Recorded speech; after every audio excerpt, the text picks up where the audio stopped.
Hey everybody, welcome to We've Got Ward, a Daily Planet Productions podcast series where we expertly dissect and discuss Ward, Wildbow's return to the world of parahumans.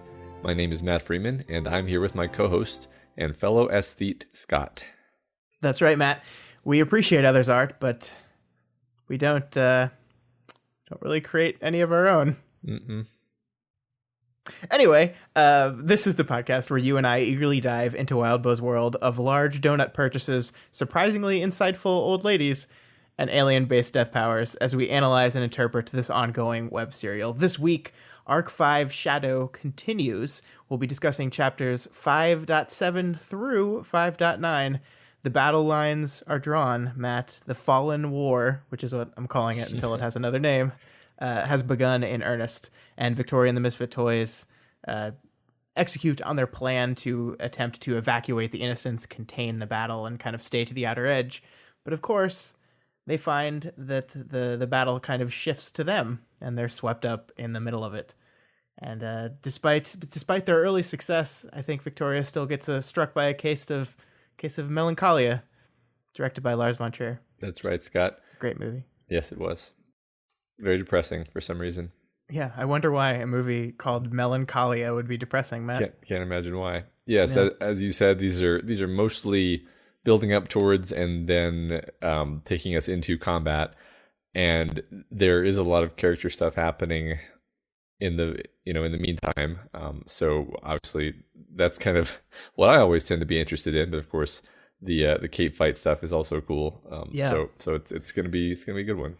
We'll do our normal We've Got Worm thing, which is to say, hey, the cape fight, it's pretty cool. Yeah. Okay, let's talk about the characters. Yeah, we say that we do that, but we actually spend quite a bit of time talking about cape fights. I think. Yeah, we did. Yeah, because it's fun. It's fun. It is. There is we're starting to get in these chapters. I think you and I have been talking about which is going to be the end of this arc for 3 weeks now. But it really does feel like we're reaching a climax of this arc here. So I think we're starting to get to a point where we see what the Arc 5 Shadow arc is going to look like. And I'm excited to get to go back at the end of this whole thing and talk about the arc as a whole and talk about everything that happened and kind of the central movements of this thing once we get to view it from that 500-foot level. But for now, we get to deal with these fun chapters. Yeah. We're going to be right about where this arc ends eventually, you know? I mean, by process of elimination, yeah. We have to be. As long as we keep saying we think it's going to end, we'll get there. Exactly. All right, moving on to announcements. Once again, the We've Got Ward fan art contest with the theme of the Misfit Toys. This contest ends next Wednesday, April 4th at midnight. So there's still time to submit your work. Please do that. We are looking forward to your submissions. Yeah, as always, dailyplanetfilms.com. Just go over there and you can find the page with all the information. Yeah. And we've been putting it in the show notes here too, so just click on that if you want. Excited. You have one more reminder from us. Next week is going to be the last reminder. You'll be reminded the day the contest ends. So there's still time. Yeah, go for it. All right, community spotlight, where we discuss y'all's responses to the discussion question. First of all, the discussion question for this last week was, what does Victoria want? And we had some great answers as usual. So we're gonna read a few. So first of all, Stuck in Reddit Factory says basically this poster relates Victoria's mantra to the idea of seeking mental help. In other words, you do what's expected of you, then you practice self-care, and then you ask for help, i.e. seek therapy. And then they relate this to Victoria's wants, saying she wants to be a good person. She has morals. She wants to feel better. She wants to take care of her mental health. And she wants to grow, meaning to control her story. And what did you think about this one, Scott? Yeah, it was that last point that, I mean, I think this was a great post overall, and I liked how they incorporated something they realized talking about one of the previous discussion questions into how it works into this one. But the one that jumped out at me at most is that last idea that part of Victoria's growth is taking her story and taking control of her own personal story, because this idea that that was stolen from her. She had 4 years where she was basically, I think this Stuck in Reddit Factory puts it as her story ended, that she was, for all intents and purposes, the Victoria that was known, the glory girl of that time, died. And this person is different now. She had a rebirth. And I like that they mentioned that her rebirth was not like a complete clean slate, and it went back to the decision that Victoria makes to tell Amy, no, I don't want to forget all this stuff. I don't want you to remove all these memories and experiences from my mind. I want to keep this. And I think that does tie into what she wants in a very interesting way. And I think we haven't thought about that choice enough in general, that when given the choice of going forward with a clean slate or retaining all this stuff, we haven't, that was a very, very important thing that Victoria did. Yeah, I agree that is really important and bears a lot more discussion. There's another poster later on who mentions that, so I think I'll hold off on my thoughts until we get there, actually. Yeah. Okay. But I did I loved the idea of tying her mantra, tying that mantra we talked about a couple of weeks ago to not only her wants, but to the idea of how a person becomes mentally well. How they prioritize and organize their life to be a healthier person overall. I like that connection a lot. Yeah, that's very interesting. Next poster is Airlocks, and they argue that Victoria wants her old life back, indicated by how often she flashes back to what happened before. Before Gold Morning, before her mutation. And her entire identity is wrapped up in being a hero, so it's all she knows, and it's what she wants to go back to. I think this is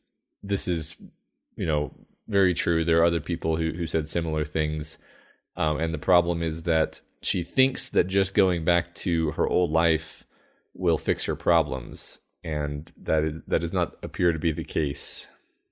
Yeah, and I think we're going to get into that in a lot of detail in this section. And I think actually that's one of the things that's cool about it's happened a couple times for us, but this week's discussion question to begin with, we did not know what was going to happen in these chapters when we came up with this question, but there was still an opportunity for us to talk about Victoria's wants and the things she wants to do, and how we're seeing this general sadness in her throughout these 3 chapters we're discussing this week, and how obviously what she wants and what's healthy for her might be different things, and that's being demonstrated there. So I think it's cool that people said this, that yes, this is what she wants. She wants this opportunity to go back to kind of that hero identity, be that person, but it's not quite that simple. Yeah, and I like that this particular question I thought was fun because it's not exclusive. Like, there's not a right answer, really. She can want multiple things. Right. So like this next poster, for example, like I agree with the previous one who said that she wants her old life, essentially. But I also agree with this next person, KZIN42, who compares Victoria's wants to Taylor's wants. Victoria wants an escape similar to Taylor. They're both running away from the helplessness and pain they were feeling, and they both joined this group, Undersiders with Taylor, Misfit Toys with Victoria, under some kind of pretense of something being temporary, in different ways. But they both quickly find out that joining this group provides the kind of escape that they want, so they stick with it. I really love that parallel. Yeah, and it is a little different. I mean, I think broadly that is a very similar comparison. The motivations behind those wants are obviously very different for these two characters because they're very different people. But yeah, that is a similar line of thinking that happened here, that I'll just do this for now just to get me where I need to go, just to help some people or help myself, and then I'll leave when I've gotten what I need out of it, or I feel like I've helped people enough. And obviously that's not the way things are going. Yeah, I mean, it's equally interesting to talk about how different they are. Like, for example, Taylor wants to escape from her life circumstances, but Victoria wants to escape from inside her own head more than anything. Yeah. Next, Nihil Supernim. Unlike the above, Nihil uses this question as a way to contrast Taylor and Victoria, kind of like we were just talking about, Taylor was always wanting to do something. Victoria is always wanting to be someone. This is shown especially in how their costumes contrast and how Taylor's toolbox differs from Victoria's love of image and identity, and in how they approach moral quandaries. Furthermore, Taylor was so laser focused on what needed to be done, she lost sight of what she was becoming. And then Niall Superden further worries that Victoria will be so laser focused on who she wants to be that she'll lose sight of what she's doing. So it's a number of very interesting mirrors and diametric contrasts here that I think are really interesting. Yeah, I loved this answer a lot. I loved that difference between Taylor was do, Victoria is be, and that is very true. And they both kind of get there through the other ways. I mean, I think Victoria gets to the person she wants to be, the image she wants to be, by doing things, and Taylor did things and used image when she could. They both used these other things, but their primary focus, their priority, were those seemingly contrasting goals. Mm-hmm. Yeah, no, that's true. And I love that. I love that last beat of that. Taylor was so laser focused on what needed to be done, she lost sight of what she was becoming. So that the potential risk here, Victoria, is that she's so focused on what she wants to be that she's not paying enough attention to, the day by day actions, the day by day choices, and what she is doing. I like that a lot. Yeah, it's interesting to think about what that might actually look like, because I have a hard time automatically coming up with some examples of what that might be, but Victoria is capable of a certain degree of blindness to things she doesn't want to see. So I suppose, yeah, you can imagine it. Yeah. Yeah. I mean, I think it's the Taylor part of this equation is definitely simpler. I think it's a lot easier to see the goal instead of those choices. It's a lot easier to be looking towards the finish line and not paying attention to the things that are happening than it is to just be looking at, this is the person I want to be, and not paying attention. But that's not to say that it's not a possibility. Yeah. The next literal headcanon says, I think what Victoria wants is a new complete life, a new complete role that doesn't include Amy. Ultimately, her goal is to get to a place where she doesn't even need to avoid thinking about Amy, because Amy is completely irrelevant to who she is, and all that scar tissue is healed over. Yet another one that I think is probably true and correct. She wants to get over this, but she doesn't seem to want to forgive. Is the problem? No, she simultaneously wants to not have this, sinking feeling every time any one of 100 different cues trigger her, but yet she doesn't want to forgive Amy, and I have a feeling that you can't really have one without the other. Well, and we've talked about the idea of forgiveness before, and what forgiveness is and who forgiveness is for. But even if you don't hold to the idea that she needs to forgive her, I think what we see, especially in these chapters, is she needs to come to terms with it to a certain extent. Like there's this idea that she's plowing forward into this thing, trying to recapture her old Cape life, to do these things because she wants to be in a place where that stuff, the things that happened to her, the trauma that happened to her, what Amy did to her, is irrelevant. It doesn't matter to her. It doesn't hurt her anymore. She wants that. But she kind of wants that to happen like in the background. Like she just wants to focus so hard on this stuff that maybe one day she'll think about that other stuff and realize, that doesn't hurt me as much. And I don't know if that's a possibility. I don't know if it's possible to just kind of avoid looking at this stuff for so long that it no longer has any power over you. Yeah, it's her fake it till you make it mentality, which I'm not sure if that's actually going to work for her. No. I don't know how much I personally buy into that methodology, and I think we're seeing that although she is making strides, she's taking steps. There are things that she's able to do in this arc that she wasn't able to do in the beginning of the story. So baby steps are being made, but I think the overall underlying problem is still absolutely there. Yeah, I feel like fake it till you make it as a technique is really good at building up kind of a new persona that can do things that you may not have been able to do in the first place. But usually the old persona is still kind of standing behind the new one. So it's a good way to learn how to like be a better like manager or something, where you're building new like habitual responses or whatever. But I don't think it fixes bad habitual responses. Yeah, I don't think that's how it works. I think a therapist, and again, I am not one. I've talked to them before, but I am not one, would say that is one part of a multi-tiered strategy towards dealing with trauma and PTSD and bad things that have happened to you. That yes, you should strive to be the person you want to be, but part of that is also dealing with, actually confronting and dealing with. And by what I don't necessarily mean she needs to confront Amy literally. I just she needs to confront the things that happened to her, and that is part of what she isn't able to do right now. Yeah. All right. Zekri and also Megafire say she wants acceptance and family. The family she thought she had turned out to have cracks in it, which she can no longer ignore. A big part of Victoria's troubles is the fact that she knows that she can forgive Amy and Carol and pretty much everyone else. She just doesn't want to face what forgiving them means to her self-worth. She's basically a smart, compassionate, wounded animal who keeps tearing at her wounds in order to remind herself that she trusted the people who made them in the first place and to try to keep herself from wanting them back. I think that's very poetic.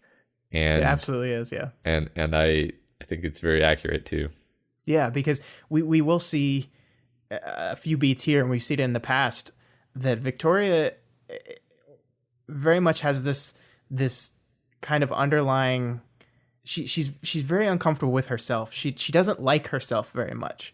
And part of that is I think what Zekri is saying here, that the people she trusted did this to her, and she partially blames herself for that. She partially blames herself for letting herself get in that situation. Mm-hmm. And that's very common with people that have suffered the kind of abuse and assault that she has, that this it's my fault, I did this, I was the one that put myself in this position. She clearly has anger and blame for Amy and her mother as well, but yeah, I mean that's definitely part of it. Yeah. I don't have much more to add. I think that comment is definitely one that's worth reading, and I guess it just so happens that it aligns with my thinking on these topics pretty well. All right. All right. So moving on from the discussion question answers to the general community stuff, we got a great comment from Ask Not the Linguophile, who makes a comparison between Ashley's desire to have her outside reflect her inside and the trans experience, which I thought was very interesting. Yeah, I really liked this comment. And this is the kind of thing I really like, because it's not something that me with my limited perspective is going to kind of naturally pick up on, because this is not something I've ever experienced. But as this commenter kind of laid it out, there was a certain amount of logic to it. This idea that throughout the history of the trans experience, like I think they had a couple situational quotes here where like a trans woman is saying, I wish I were a girl so that people would see me the way I see myself. And then their female friends responding is like, yeah, but like you'd have to deal with all of this hard stuff girls have to deal with. And then some feminists of the 60s would have argued, think about the people that were born female and never got a choice about it. It's saying you want to be this is disrespectful to our struggles. And that's kind of something that is echoed to Ashley here, that she's saying, look, this is who I feel like on the inside. This is who I feel like I am, and I want my outside to reflect that. And their responses are like, hey, this is who we are, and it's really hard for us, and you're disrespecting us by saying you want that. But what they're actually kind of doing is disrespecting how she feels, what she feels like she is. And this is kind of clouded by the fact that we use words like monster, which are really just labels to explain what these case 53s are. They're like insulting labels. They are people. They are just different people. Yeah. And I think they may not be appreciating Ashley's specific issues, because she may indeed be better off if she were to look more monstrous, like, because she's not a normal human. She's not even a normal parahuman. She's a clone who is brainwashed to want to be that way. So it's about as close to being her nature as you can get. Right. And I think that the natural tendency as a human reading this book is to look at Ashley and be like, no, we want you to be a good guy because we like this character. We find this character interesting. We want Ashley to be a hero. That's what we want for her. But that's maybe that's just not who she is. Maybe that's like whether it was programmed or inside her, this is the way she feels. This is what everything inside her is telling her that she is. And it's not fair to try to force that on someone if they truly honestly feel that way inside. Yeah, well, you'd probably just put them in prison at that point. Well, but okay. I mean, it raises some very interesting questions about agency, I think, because you've got the kind of, ridiculous thought experiment case of like, if you had a choice between putting criminals in prison for 20 years or just giving them a pill that changes their fundamental nature and ensures they won't be criminals anymore, which of those is actually more ethical? Yeah, that's actually a fascinating thought. And that's kind of what you're talking about. If you're like, well, you've got this creature, it's not really a human. It's like a creature that was made in the image of a human, but then twisted. Are you fixing it by untwisting it? Or are you making something new? It's a very interesting area with no real right answers, I think. Right. I mean, obviously, like, no one wants. I don't want Ashley to like become a terrible, inhumane, like, killing machine or anything. Like, that's not the outcome you want for someone. Like, but we've already dealt with this gray between hero and villain. And this idea of what is like when if being a quote unquote villain is what she should be, what does that mean as far as her actions? Is she going to become like is what she wants to be this massive destroying monster, or is it just a dark version of a thing that we don't fully understand? And I don't know the answer to that, because this is I think this is the beauty of this, is how complicated this gets, because.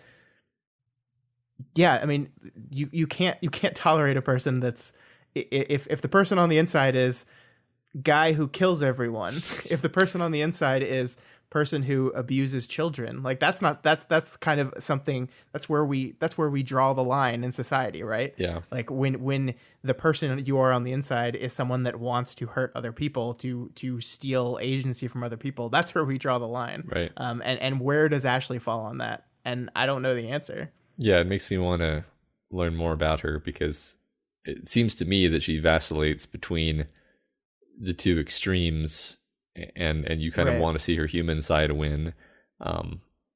Yeah, I just want to learn more about Ashley now. Yeah, but thanks for that comment. Who is that again? Ask Not the Linguophile. Yeah, that was a great comment, and I really appreciate these perspectives, because we basically have to acknowledge that. Even as we're trying to sit here and analyze this stuff, we lack a lot of common perspectives in this world, and we love when people share them like this. Yeah, that's awesome. The final comment, Isaac G1 points out something with Victoria's breastplate and Crystal that we didn't specifically draw attention to, but is worth mentioning. Crystal isn't aware of the wretch, and therefore doesn't fundamentally understand why Vicky would even need such heavy armor. Yeah. So basically, that's just an interesting little observation.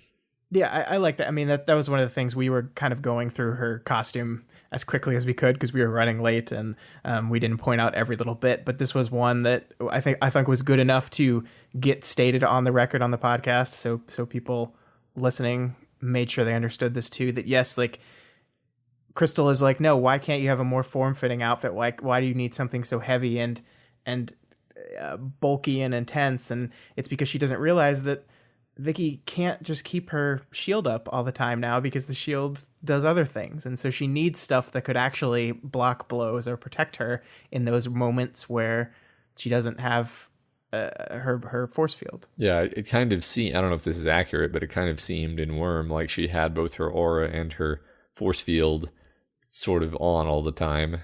Right. Yeah. And it was this time in the institution that let her control her aura, and it's her being weirded out by her force field that makes her keep that off. So yeah. I mean, why wouldn't you? If this thing was like, if it was not this uncontrollable wretch, why would you not just have that on constantly? Right. Just in case. Yeah, exactly.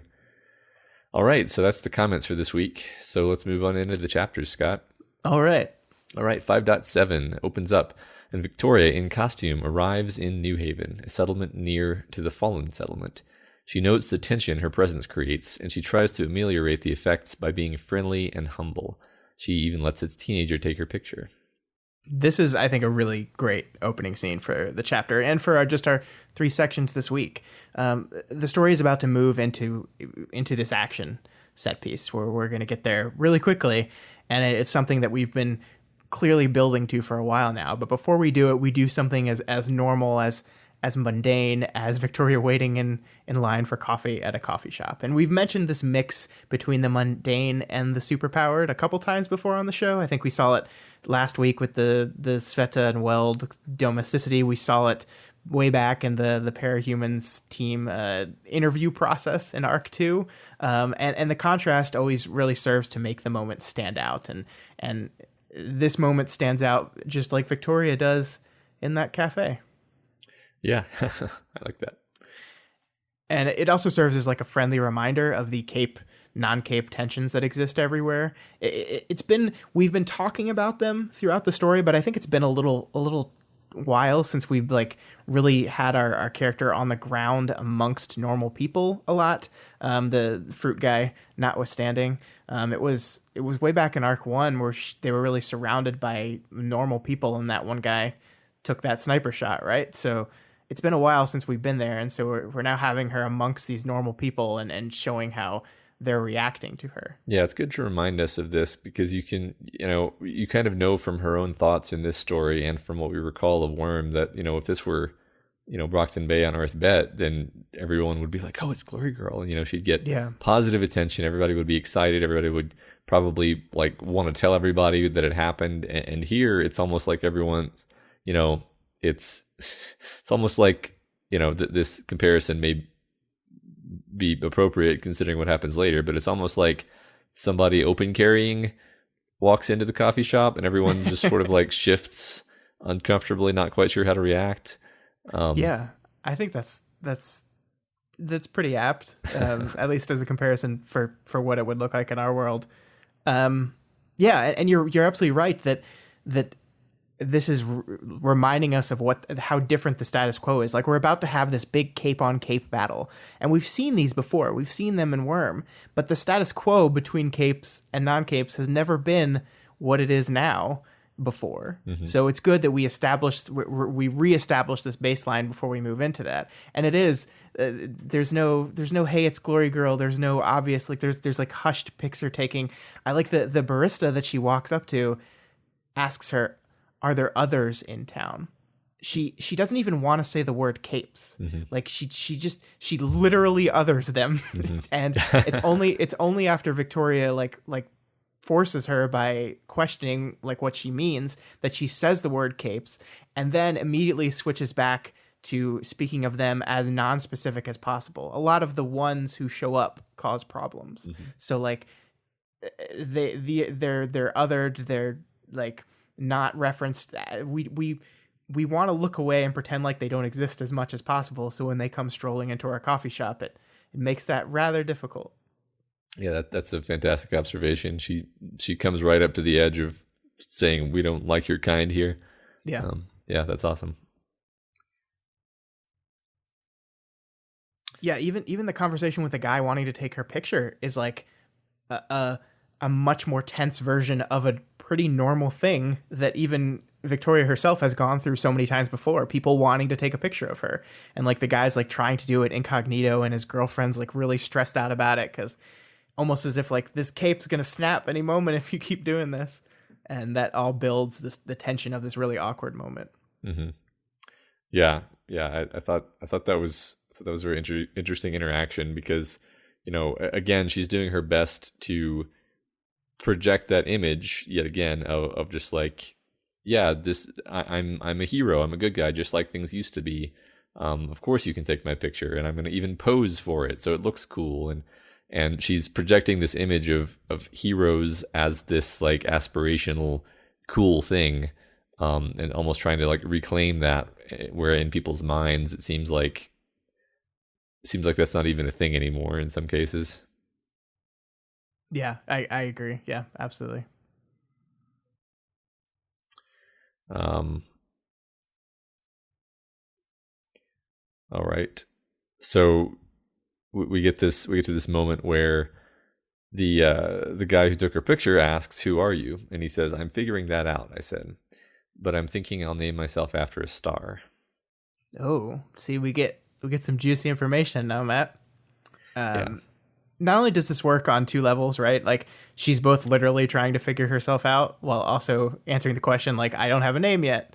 But the revelation about the star is something that I think we can kind of dig into here, because we don't know what the name is yet. But we do know a lot about stars and what star imagery in literature in our world symbolize and mean. So I think let's talk about this for a minute, because stars have a very like wide ways, like there are very different interpretations you can have it. They can symbolize heaven, they can symbolize power. They are things that for so long were symbols of the eternal. The stars were never wavering, they were always up in the sky.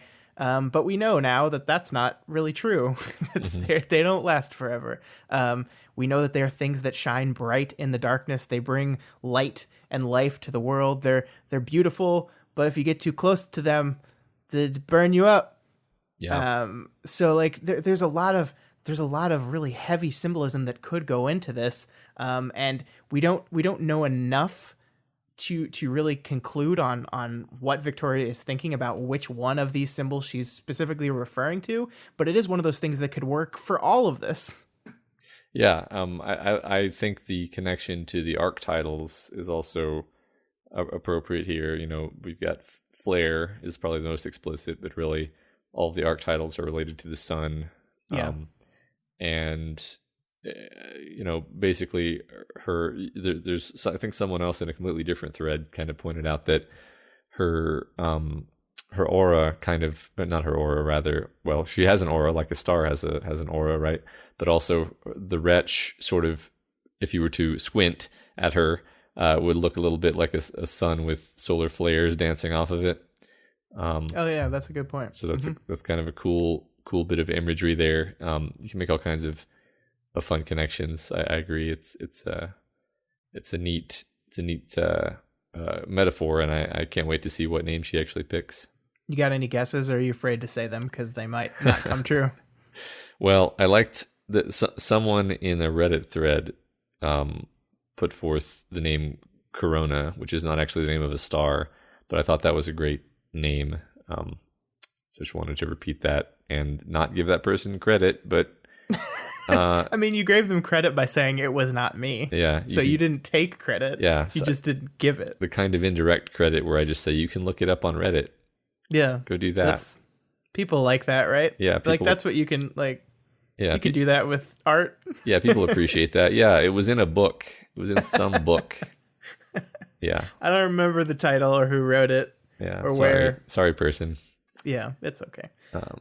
Yeah. I like that name. I told you this, and this is like one of those things that where you're just thinking about like structurally what would be cool, and if the arc of the story ends up being Victoria trying to find herself, I think it would be very fitting for the story to end on Victoria's revelation of her name. That finally at the end of the book, she's gotten to a place where she has figured out who she is, and she's confident enough to define herself in that way. Yeah, as long as she doesn't pick the name of, say, some kind of goddess who drags the sun across the sky. Oh yeah, that would be not great. Yeah, it would parallel Worm really well, though. Okay. Yes, it would. It actually would. So, yeah, it could be Phaethon. That's a man. That doesn't work. Anyway. What if she? Yeah. Okay. So she flies to meet her old patrol block friends, including Jasper and Gilpatrick. and she gives them directions on where to go to sort of get in place for the coming battle. And these directions are all relative to the giant cow. Yeah, so this is like a small, pretty throwaway bit map, but I thought we could take a look at it for a second here, because just like the star symbology, I think cows are pretty important like symbols to a lot of people. They are worshipped by some religions. The idea of animal husbandry was a big move for civilization, and the cow was kind of one of the earliest domesticated animals. So this is an important symbol, and so it makes sense that this would be something that was important to people. And it's interesting to see how our characters kind of react to this news. Like good old Jasper sees it in just merely practical terms, where he's just like, that's a waste of resources. And Victoria, for her part, sees it as just like, she sees it as a statement. She recognizes that this was someone making a statement, something that was important to them, but just doesn't seem interested at all in diving into the symbology of it at all. To her, it's just like, someone had to be first. What's your take on this? I mean, my first immediate take was that we're near the Fallen, who are basically like these heretics, more or less. Mm-hmm. And anytime you have like a giant idol in the shape of a cow, my mind goes to religious references. But I'm not sure what it would be saying, other than, you could be saying like, yeah, we're the Fallen. We do reject, the standard interpretations of things, and we're going to build our own giant wooden cow idol, or maybe someone else built it and was saying, hey, this is my take on the Fallen, is that they're, I don't know. I mean, I am curious to see if we find out what the cow means. Yeah, I got it. It's very important. It's very important to my understanding of this world to know what the cow man was thinking. Maybe it's just like a fallen Trojan horse, and there's just a bunch of fallen in there. Yeah, that's where Mama is. She's in the cow. Or it's a tinker cow. I don't know. Okay, let's move on from the cow. So Jasper shows off something that he got that he's very excited about. He shows off his jester tattoo. And Victoria says, "You actually did it. You like it? Yeah. Then that's what's important." So this is an adorable little moment where lovable Jester gets his stupid tattoo. But if we drill down into this a bit deeper, I think this is saying something, because it's got the obvious, like, if it makes you happy, then that's all that matters bit, which is something we've seen. Something is that's been like a message in literature for a long time, right? Like, the important part is that you like it. Yeah. And this is saying something about the image that we project to the world. Jasper wanted to be called Jester. He wanted to be Jester. It was this cool, silly code name that he really liked, but everyone mocked him for it. Nobody really took it seriously. And of course, they still mock him for it, obviously. That hasn't changed. But there's this moment in here where Victoria asks him, "Are they calling you Jester like you wanted?" And his response is, "They have to, don't they?" Yeah, they do. They have to, don't they? Jester quite literally branded himself. He declared to the world this is who he was. And when you do that, when you declare yourself to the world, when you make yourself this thing, then that tends to be how people see you. Yeah. They have to, don't they? Yeah. And I don't think it's a coincidence that this moment happens right after Victoria has donned her costume for the first time, right after Victoria just gave us a hint of what her future name could be. These things happening here, it's not just coincidental that we're discussing this idea right around this time. It's this idea that, am I going to be cliche, that you are who you choose to be? Not if you're quoting something that's awesome, Scott. Okay, that's true. Yeah, I mean, I think maybe my first take on it was more literalist than what you're saying. Just to say, like, she had such a problem with him, being Jester before, but here she is playing dress up and thinking about taking on a fake name. So it's a little bit, Cape chauvinist of her to insist that he can't have a code name just because he wants a code name. Like, why shouldn't everybody get to have their Cape name? Who cares if they're actually a parahuman? I think I'm actually more interested in your sort of parallel of the journey she's going on, and kind of maybe even having realized a little bit that, what matters is that it works for you. It doesn't matter what other people feel about it. Yeah. And if it works for you, people will respond to it that way. Yeah. They have to, don't they? And her response is, yes, they do. And yeah, that could be a moment of realization for her that they do. Mm-hmm. They have to call him Jester now. Yeah. Does she though? I don't know if she does. We'll see. I'm not. I didn't pay attention. I should have paid attention to that. If she ever, within her internal monologue and her internal narrative, calls him Jester and not Jasper. I don't know. I have to go back and check that. I don't think she did, but I'm not sure. Victoria, how dare you? I know. So Victoria then meets up with the team and meets Kenzie's mother, Irene. Irene has extremely good fashion chops. She gets like 4 paragraphs of description from Victoria, and Victoria is clearly in awe of her. The woman is kind of a diva, though, according to Victoria.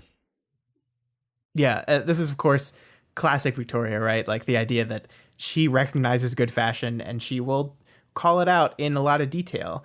And I kind of like that Irene here does the same thing to her. Like she walks up to her costume and is like, I love this. Uh-huh. And like there's this real, like in a better world, these two could just like sit down and just nerd out on fashion for a few hours. Of course, it's not the world they live in, but I love this trait in Victoria. I think it's really great. I love that, like, I think it's great in just like, this is the type of person she is, and that's the type of thing that she values, but also that it fits into that thing we were talking about before, that idea of image, that idea of who you present yourself as is who you are to people, and that is important to her. And it all ties together in this nice little bow, and I love it so much, and I love when we're reminded of it. Yeah, it's interesting how that wasn't actually apparent at the beginning of the story. Like it was apparent from fairly early on that she had this awareness of fashion that was distinct from other Wild Bow characters, and that was going to be something that we were going to focus on. But only kind of recently have I started to get like, oh, I get it. Like fashion is sort of a metaphor for her fixation on appearances, and controlling appearances and controlling how you are perceived, which is. Also, just clothes are awesome. Yeah, I mean, it's a cool thing to think about. Yeah. All right. We do get this weird moment with Kenzie's mom, though, Matt, where they ask her if she wants a donut, and she says no. And Kenzie says, "You mean no thank you." Her mother gave her a look. "Manners, please," Kenzie said. "We're with my friends. Don't embarrass me." So while Irene definitely does seem much more friendly and human than Kenzie's father came off, there is still a little bit of an echo of kind of a skewed parent-child relationship here. Kenzie orders around both her parents in these scenes we've seen them in. And I thought in this moment now that we've seen her mom, we could maybe revisit this ongoing, Kenzie's dad must be an AI or robot or projection theory that we briefly touched on back when we first met him. I'm wondering if this introduction strengthens or weakens that theory or your opinion of it. What are your thoughts? I mean, I definitely don't see any indication that she is an AI or anything like that. Yeah. If anything, we've seen that Kenzie is like always perfectly put together, and here we see the mom being perfectly put together. So yeah, we and don't. Her dad. Yeah, sorry, go ahead. I was just gonna say we don't need to resort to powers to explain her being conscious of her appearance if her mom is this hyper conscious of her appearance. Yeah, and her dad, while he didn't have the fashion sense. It did say that he dressed sharply. Yeah. He took time for it. So yeah, there is that. Also, there's so many things that we thought were weird back when we were dealing with her father that I think now makes sense now that we understand kind of who Kenzie is and what she does. Like the idea that her father didn't say a single thing in the entire car ride kind of makes sense when you think about the idea that Kenzie probably has a camera in the car and was definitely going to be listening in on everything that he said, and that her dad probably is aware of that. So just like resigns himself to not say a word. Yeah. If there's anything about their scenes that sticks out to me, it's kind of like you said, that she kind of bosses them around, and the most they'll do is like give her a look, but then still comply. Right. So, which isn't like a red flag, because like, you know, if like good parents will do that too, if they're trying to actually like go out of their way to make you seem cool in front of your friends, then they might give you a little bit of slack in terms of your behavior rather than cracking down on you in that moment. Yeah. I'm just wondering if it means anything more than that. I don't know. I mean, there could be this undercurrent of, I don't want to go so far as to say fear, because I think that's really unfair to Kenzie, but we have seen things that she's done and the extremes that she's unknowingly gone to. And maybe that's something that her parents have a lot of experience with. And so they are very careful around interactions with their daughter. Yeah. And they choose their words very carefully. And they respond to any agitation on her part very cautiously. Yeah, maybe more like walking on eggshells than fear necessarily. Like her dad's response apparently is just to be like, if I say nothing, then I can't blow up in my face, so I'll just say nothing. Right. One of the things that did catch my eye when I was looking through this was this the Kenzie slogan is basically how embarrassing. Yeah. And I like that was something that when I was looking for similarities between these two people, that she said to each of them equally, like, don't embarrass me, was literally word for word what she said to each of her parents. It's what she said to her dad. It's what literally she says here to her mom. And it got me thinking of how Kenzie uses the word embarrassing in inappropriate times. Like, remember when we first learned about how like Kenzie doctored pictures of someone that made people think that there was something inappropriate going on between an adult and a child, and Kenzie's response to that was, how embarrassing. And it's just like, she uses this word and it doesn't quite mean what she seems to think it means. Yeah, or she's just trying to almost downplay and process it in her own way. But yeah, I think that's interesting. Mm-hmm. Cool. Okay, so Victoria moves Kenzie's box out of the van again, and when she does this, we get kind of another look at the wretch, and I think this is very cool that we get this in this moment because it's very organic. We're you know, it makes sense that we're getting this peek into a little bit more detail of how the wretch works, but it's convenient that it does. I mean, it's convenient that we get it here because we're about to have a fight where she uses the wretch in ways she hasn't yet. So what she says is, or what she thinks to herself is, as far as I could understand it, I was effectively wearing clothing with room for 3 of me, too many sleeves, too many pant legs. I was putting my hands through 2 sleeves into the matching gloves, and I had the benefit of the strength. If I was quick, I could do things before the other arms and legs started moving about, around me, in front of me, behind me. Yeah, I completely agree with everything that you just said. I think the writing here really shines. And I'd be lying if there weren't times, especially in the heat of some of the previous battles, where I had kind of trouble visualizing what the wretch looks like or what the wretch is doing. But for some reason, the idea of an oversized sweater, oversized pants with multiple armholes, and she's really just, her arms are really just going through 2 of the many armholes, and her legs are really just going through 2 of the many leg holes. For some reason, that imagery really grabbed me and made clear so much more of this stuff. Yeah, and it just makes it easier to visualize. Like when she does stuff like standing in front of people to try to throw the wretch out, you know, kind of around herself, you can almost imagine it billowing out like clothing. Yeah. Stuff like that. It's great imagery. Yeah. I think that the multi-armed sweater was just a perfect symbol for me. Yeah, it borrows on your existing intuitions. Like you understand how clothes work. So So you just leverage that, so you don't need to try to understand how an interdimensional alien projects a force field around a person's body. You just say, it's a giant coat with too many arms. Okay, fine. It's a giant multi-armed coat. Yep.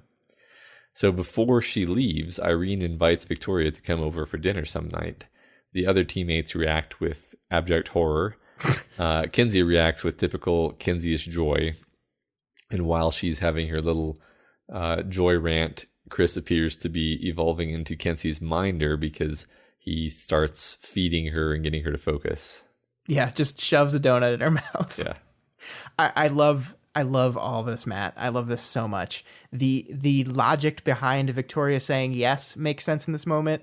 It's like I'm here to smoke out issues in this group, and so this is a chance to do that. And look, Kenzie and her mom are like on the same page for the first time ever, so this will be fine. The rest of the Misfits' look of horrified shock is just perfect, and how the text accentuates it through the words. Mm-hmm.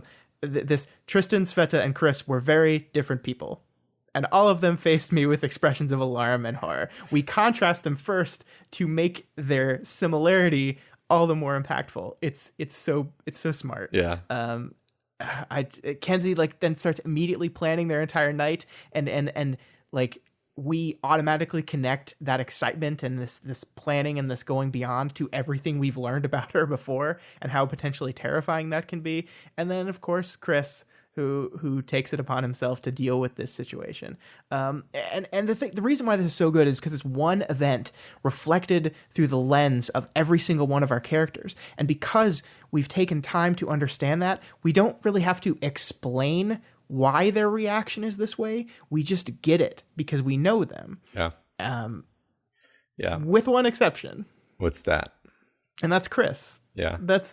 And Chris is the one we know the least out of all these people. And the interesting thing to me, and I think the complicated thing to me around Chris, is we still don't get how his emotional kind of internal programming stuff works enough to really know if Chris is stepping up in this moment and this represents a character change, it represents growth, represents him slipping into a new role, or maybe this is just a reflection of whatever emotion he had last channeled, and it's that emotion that's putting him in a state of mind that is going to be that person. So this makes me wonder if determining who Chris is and what his arc in the story is going to will end up being challenging just because of the nature of his power. Yeah, there's interesting moments even in this chapter where Kinsey and him seem to be getting along almost unusually well. Now he's still doing his thing where he kind of needles her and does silly things like turns down the volume on her projection. Yeah. But like you do have to wonder if the fact that sometimes they appear not to get along and sometimes they appear to get along is, like you said, exactly just a factor of, okay, what form was he using most recently? Yeah. I suspect we'll find out. Yeah, I mean, I think the way to solve this inherent problem is to just eventually dive into kind of how all this stuff works in more detail. And then you really get to start to see the differentiation between behavior brought on by emotion powers versus actual learned growth and character change. Yeah, right. All right, so the next scene, we skip ahead a bit, and they're watching the Hollow Point villains riding into the Fallen settlement on their Mad Max convoy, followed by 4 giant dogs, including Bastard, who Rachel is riding. They also keep an eye on Advance Guard, who didn't want to meet with them, but they don't look in on the Fallen because they know that the Mathers clan tends to make people who peek in on them go insane. Good call. Yeah. This is great. Like we kind of jump forward and we're moving right into the battle, and we see like literal people on dog back charging into battle, and it's kind of crazy because like I'm so used to seeing the Undersiders riding into battle and being like, oh fuck yeah, it's our guys, and we're literally on the outside looking in on that now. Like we're not part of that. We're not with them. We're observing them through a TV.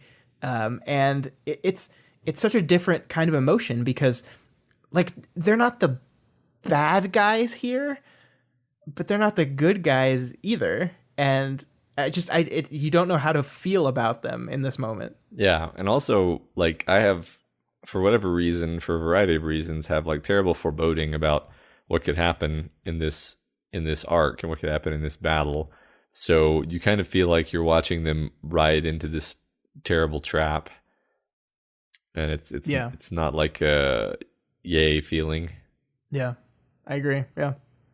All right, so here we have Victoria has a short conversation with Byron because Byron's going to be participating in the battle where necessary. Byron is still exceedingly skeptical of the team idea. He actually says something along the lines of the best way to help innocents is to have never had this team in the first place. Yeah. But here I am, which it's kind of like, okay. Yeah, and this is interesting because like basically that's acknowledgement that he recognizes that what they're doing here is helpful in some way. And he also has this superhuman ability to just go with the flow, right? Yeah. We pointed that out when we first met him. And this got me wondering though, like at what point, if the Misfit Toys cross the line, if someone ends up dead, either on the team or because of someone on the team, is that going to be the point where Byron has to step back from this thing? And is Byron the type that if he steps back from this thing, that he's going to make life very difficult for Tristan, who's kind of their de facto leader? And what could that mean? And what could that do? Like this group is like edge of the knife, man. Yeah, this scene made me really kind of visualize like, okay, what happens if Byron just suddenly says like, all right, you've crossed the line and now I'm out. Like I then certain, precautions that he put into place might have to come into play. Yeah. And there would be some conflict. So now the wardens arrive and we meet again Narwhal and Vista finally. Yay. Vista has updated her costume, enjoying being older apparently. And when she greets Victoria, she refers to Rachel as Rachel, which harkens back to their interaction with Rachel at the end of Worm.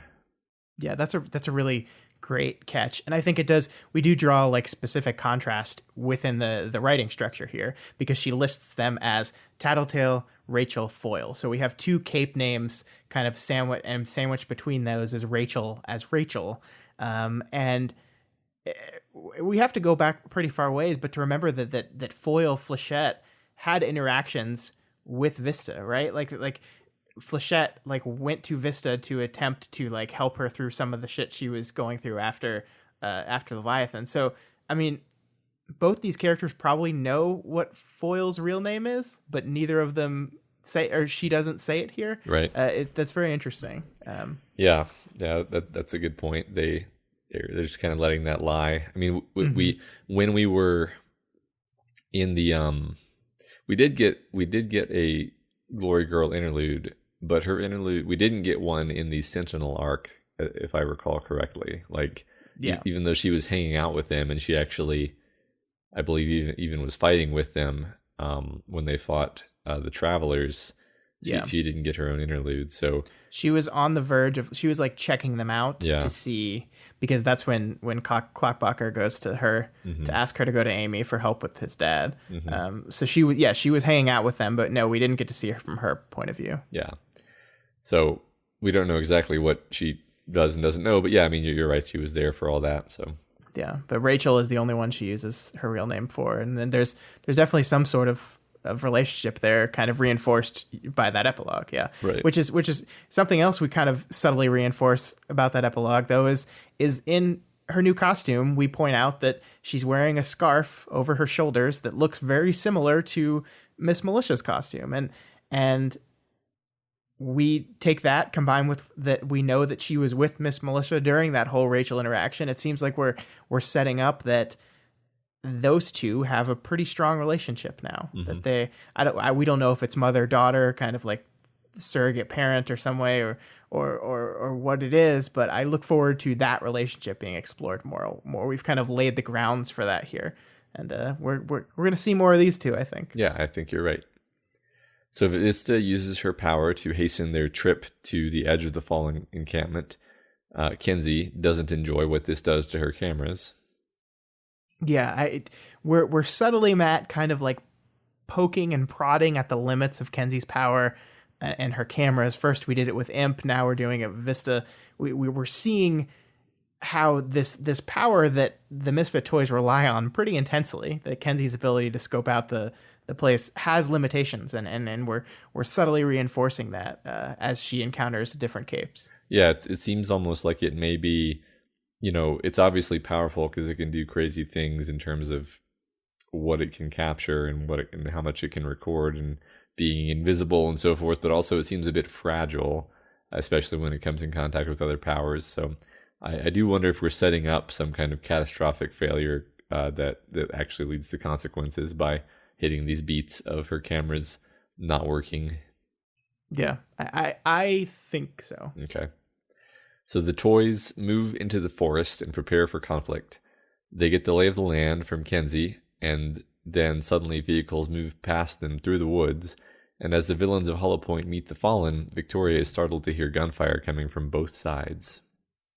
Yeah, and I think out of everything we expected to hear or see from this fight, I don't think either of us would have listed gunfire. And this is something we're going to get into in a lot more detail in the later chapter, what guns mean. But regardless, we get the idea at the end of this chapter very convincingly that this is different than we thought it was going to be. Yeah, right. I mean, we were expecting there to be an escalation of violence, but right from the get-go, we have this understanding that the whole situation is going to be different now. Yeah. So we open 5.8, and Victoria is now thinking about guns. She's thinking about the game, the Cops and Robbers game, as Tattletale called it long ago. She remembers for us the self-policing attitude of the Cape community on Bet, and she thinks secret identities were to be left alone, families weren't to be touched, the day-to-day of the city and civilian lives weren't allowed to be disrupted. No killing, no guns. And then she goes on to think about how even if Capes use lethal weapons, it's the intent behind them that matters, and using guns in this fashion communicates clear intent to kill. Yeah, I want to talk about this for a bit, Matt, Sure. because I do think it's really important and probably something we should have touched on back in Worm a little more.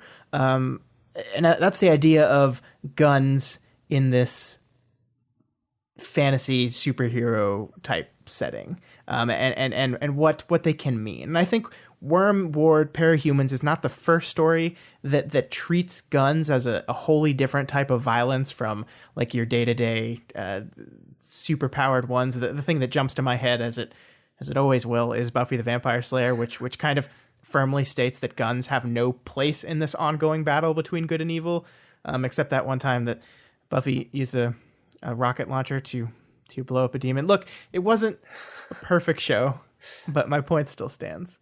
Unsurprisingly, though, I think this book and this world handles these weapons about as good as any kind of fiction that I've seen, and it all centers on that Cops and Robbers, that game that exists in this world, or as Victoria, I think, astutely puts it, an abstract self-moderating force that Capes have to lean on pretty heavily because the laws never caught up with their existence, which is basically a distillation of the whole thing, right? Yeah. Like it's this much better, much more realistic way of saying Cops and Robbers. Right. She's describing a norm like we were talking about last right. week. Yeah. Right.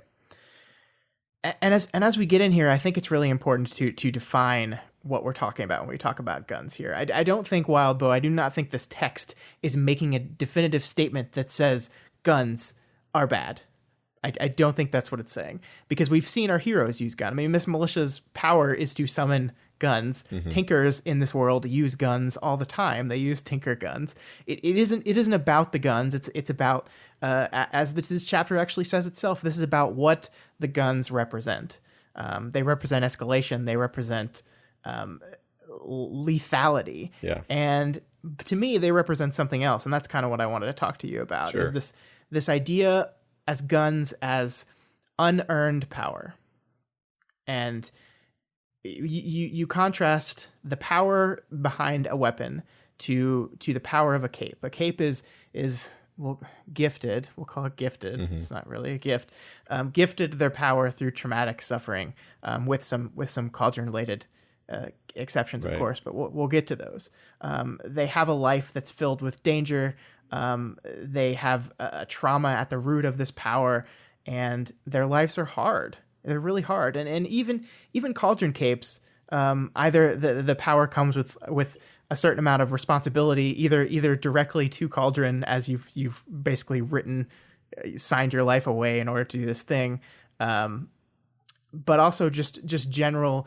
Being a cape in general, whether you're cauldron made or not, comes with a certain amount of responsibility. That you are the last line against the S-class threats. You are the one that is supposed to protect people. You are going to be fighting for your life. That's just your life. A gun is mundane. A gun is a tool of death with one and only purpose.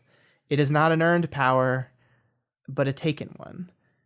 A gun can't hold back. You can't really decrease a gun's power. And as this chapter indicates, once you start firing it, your intent is clear. There's no pretense here. There's no confusion here. This weapon is for killing. Yeah. I think that's all really, really interesting. I would like to kind of elaborate on this idea that, like, for the capes, they're strongly encouraged to kind of declare themselves as being either a hero who is someone who is now obligated basically to go out of their way to be a positive force, or a villain, and then if they are a villain, they have to play by the rules, and the rules involve, non-lethal cops and robbers stuff. Otherwise, they are taken down with, utmost force. And you can buy a gun, and that doesn't, it's not like you buy a gun and then it's like, all right, now that you have a gun, you are a hero. Unless you're going to be a villain, in which case I guess we have to send you to jail, because there's no way you're going to be a villain with a gun in some kind of non-lethal way. So yeah, basically I'm just kind of making more explicit, I suppose, this comparison you made between capes and guns, where anybody can have a gun and they're extremely dangerous, and they don't confer any kind of responsibility with them. That's because a gun can be tossed away, right? Like you can buy a gun, you can steal a gun, you can have a gun, and then you can toss it away. A cape's powers are something they have to live with. Its power, its lethality is something they have to live with day to day. So there is implicit responsibility behind that. Whereas the gun can be temporary. It can go, it can move. And then there's less responsibility implied with that tool. Yeah. And if you don't like it, you can get rid of it. Yeah. Yeah. And this sent me down a wormhole, Matt. Back Good. to worm. I didn't even write that, but I just came up with it. I want to go back to worm for a bit here. I don't want to spend too much time on this, because this is something I wish we had talked about a little more, because guns are used in that story, and guns are used in some very specific ways in that story. Our main character at one point in the story starts using a gun. And the first time Taylor takes a life in this story, Taylor explicitly, directly takes a life, it is with a gun. It's not with her powers. It's not her bugs. It is a gun. A mundane tool of the non-powered is in her hand, and she uses it. And this is a moment where Taylor crossed a line. And I don't want to argue about the morality of killing Coyle again. That's not what I'm talking about here. I'm talking about she picked up this gun and started carrying this gun, and she carries the gun with her basically through the rest of the story. And this is Taylor destroying any pretense that the game exists in her mind anymore. She has crossed the line. She has left the idea of cops and robbers behind. Perhaps she never really was a part of it, but at least she was playing within it for the time being. But she starts carrying around this gun. That's different. That's important. The fact that death was done via gun was important when you look at what guns mean in this world. Yeah, definitely. It definitely casts a different light on it in retrospect when you when you think about it in this particular way. She wasn't thinking about it that way at the time. It was just that at the time, I think the gun was the most economical way to kill a person. Yeah, well, that's Taylor, right? Yeah, right. And Taylor kills with a gun again. Matt, she kills Aster with a gun, and again, I don't want to relitigate that. Everyone has their different opinions over what I think was supposed to be a very morally gray decision one way or the other, but I don't want to get into that line of thinking. I'm just showing that there are two specific instances when our main character in the story used a weapon that means something very specific in this world. But there's one more, Matt. There's one more instance when a gun was used around Taylor. Oh, yeah? What was that, Scott? Yeah. And that's the end of the story. When the gun was used on Taylor. And 2 shots. Yeah. 2 shots fired at Taylor. 2 shots, huh? Not one, not 3. 2 shots to match the 2 shots that she fired to take 2 other people's lives. And I don't know if that was intentional. I didn't pick up on it while we were reading Worm, but this whole line of thinking got me back to that. And I think it's so poetic and wonderful and fascinating the more you explore the idea of guns in this world. Yeah. Yeah. And yes, of course, we're aware that she killed some one-day-old Slaughterhouse-9 clones too. But yes. She shot many people with a gun. I know she did. She killed clones with a gun. I'm speaking very specific to these 2 deaths and how they reflect on both Taylor and guns and how that is reflected back on her at the end of the story. And these are important, and she kills other people with bugs too. These are just right. These are, I think, highlighted by the story as being the ones that affect her emotionally, probably more than any other ones. So they are unique, and they are, and one of the reasons why they feel so unique is because it's with that mundane weapon, with that gun. Yeah. Okay, yeah. That's enough, Worm. let's go back to the future. All right.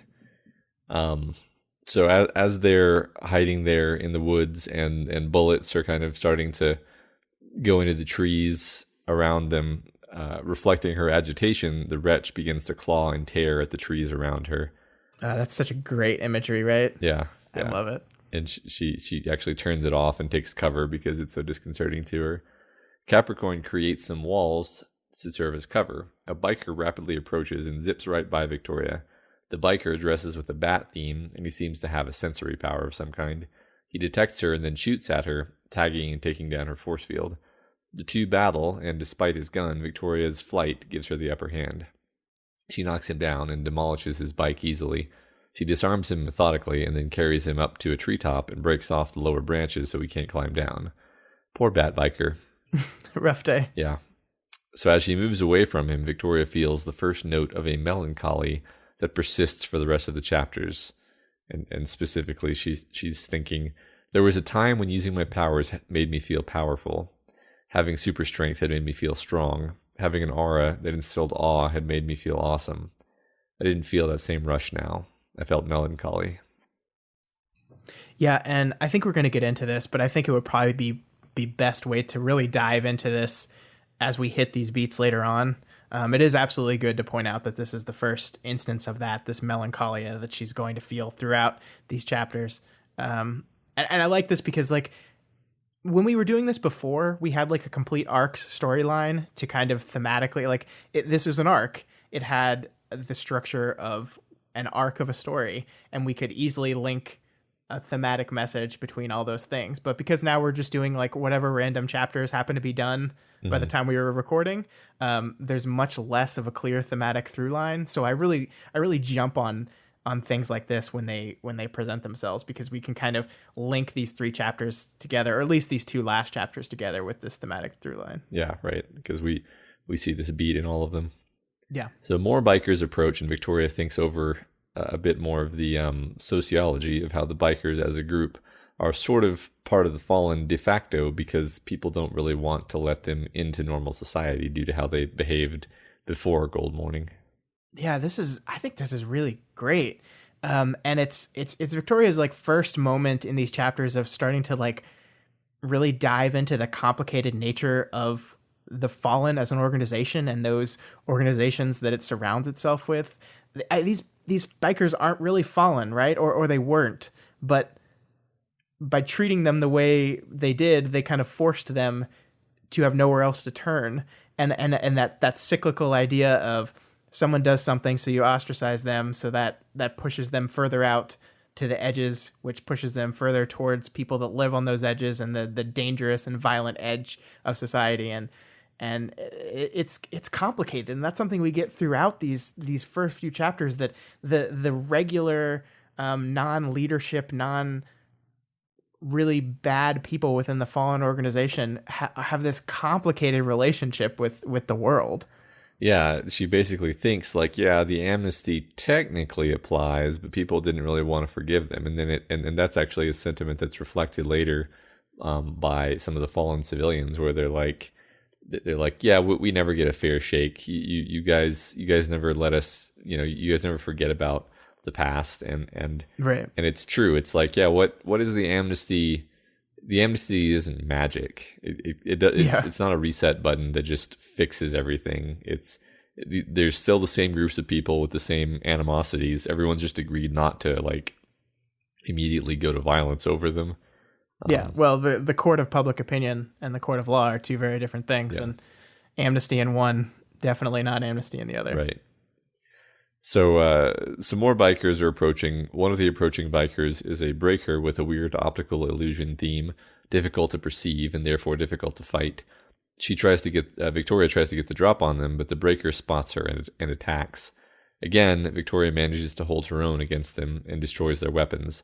One of them, a changer who can sort of swap out their body parts with other body parts, poses a challenge, and she ends up in a situation where the wretch wounds him. He heals from the wound, but then kind of turns into a blob. Or like a wretch, Matt? Perhaps. I think the context of this moment is really important to kind of what it represents. Because Victoria and this guy are playing tug of war with a gun, basically. Yeah. And they're pulling back and forth. And in order to win, she kind of grabs at one of the shackles that seem to hold him together and summons the strength of the wretch to break the shackle, hoping that it will cause her to win this tug of war. And the second she does it, the wretch lashes out too. And it's described in the book as the wretch did something and the entire body jerked, cloth ripping. So we quickly learn that the wretch basically like just took a chunk out of this guy's stomach. Yeah. And the guy heals up right away. No harm, no foul. Hooray. You didn't kill people with the wretch. Good job. But then the person immediately starts changing. Now, what literally happens here, as we see, is just that the shackles were keeping him together, keeping him as one person. The shackle broke, so he transforms into this blob thing. But image-wise, the wretch attacks this thing, takes a chunk out of him, and immediately he starts transforming into what reminds her very much of what she looked like when she was a terrible, terrible blob thing. Yeah. Now, again, what is not happening is the wretch is not reaching out and like passing on the terrible blobness to this other person. That's not what's literally happening.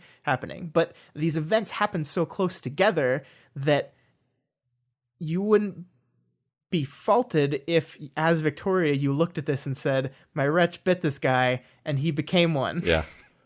And in this moment, she feels that melancholy again, and that's not surprising. Yeah.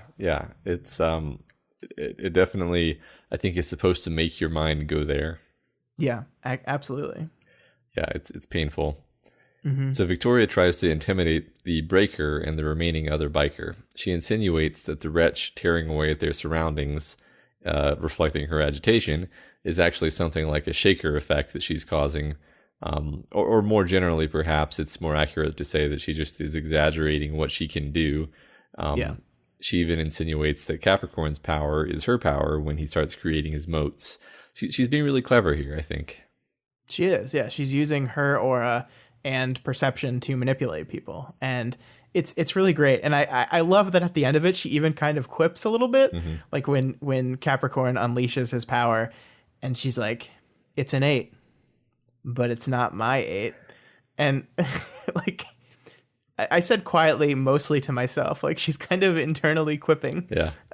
I liked that a lot. Yeah. Yeah. I agree. I mean, she's very tactical and clever and methodical and thinks things through throughout what's happened up to this point and going forward.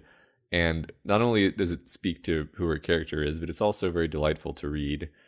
Yes. It's much more fun than, someone with the same powers, but who wasn't thoughtful and just wanted to smash. Like, there's a certain joy to reading the like minutia of thinking through a tactical problem.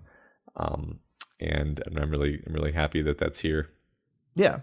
I think that I would be lying if I said that wasn't a concern when I first learned it was Victoria, because she's a brute. Like that's kind of her power, and you wouldn't be surprised to see her like tactically act like that, but that's not really who she is, especially because her power comes off as so indestructible and powerful, but as we know, it's actually really, really limiting, and she has to use it tactically because it has some severe drawbacks. Right. Yeah. I mean, there's a lot of cool moments in these chapters where she'll just like crush someone's motorcycle to smithereens, and then they just kind of like sit there paralyzed with what is likely just like fear, because from their perception, she either with her fist or telekinetically smashed a metal structure, but they don't realize that that's not like that they're misperceiving what her power actually is. So it creates very interesting reading.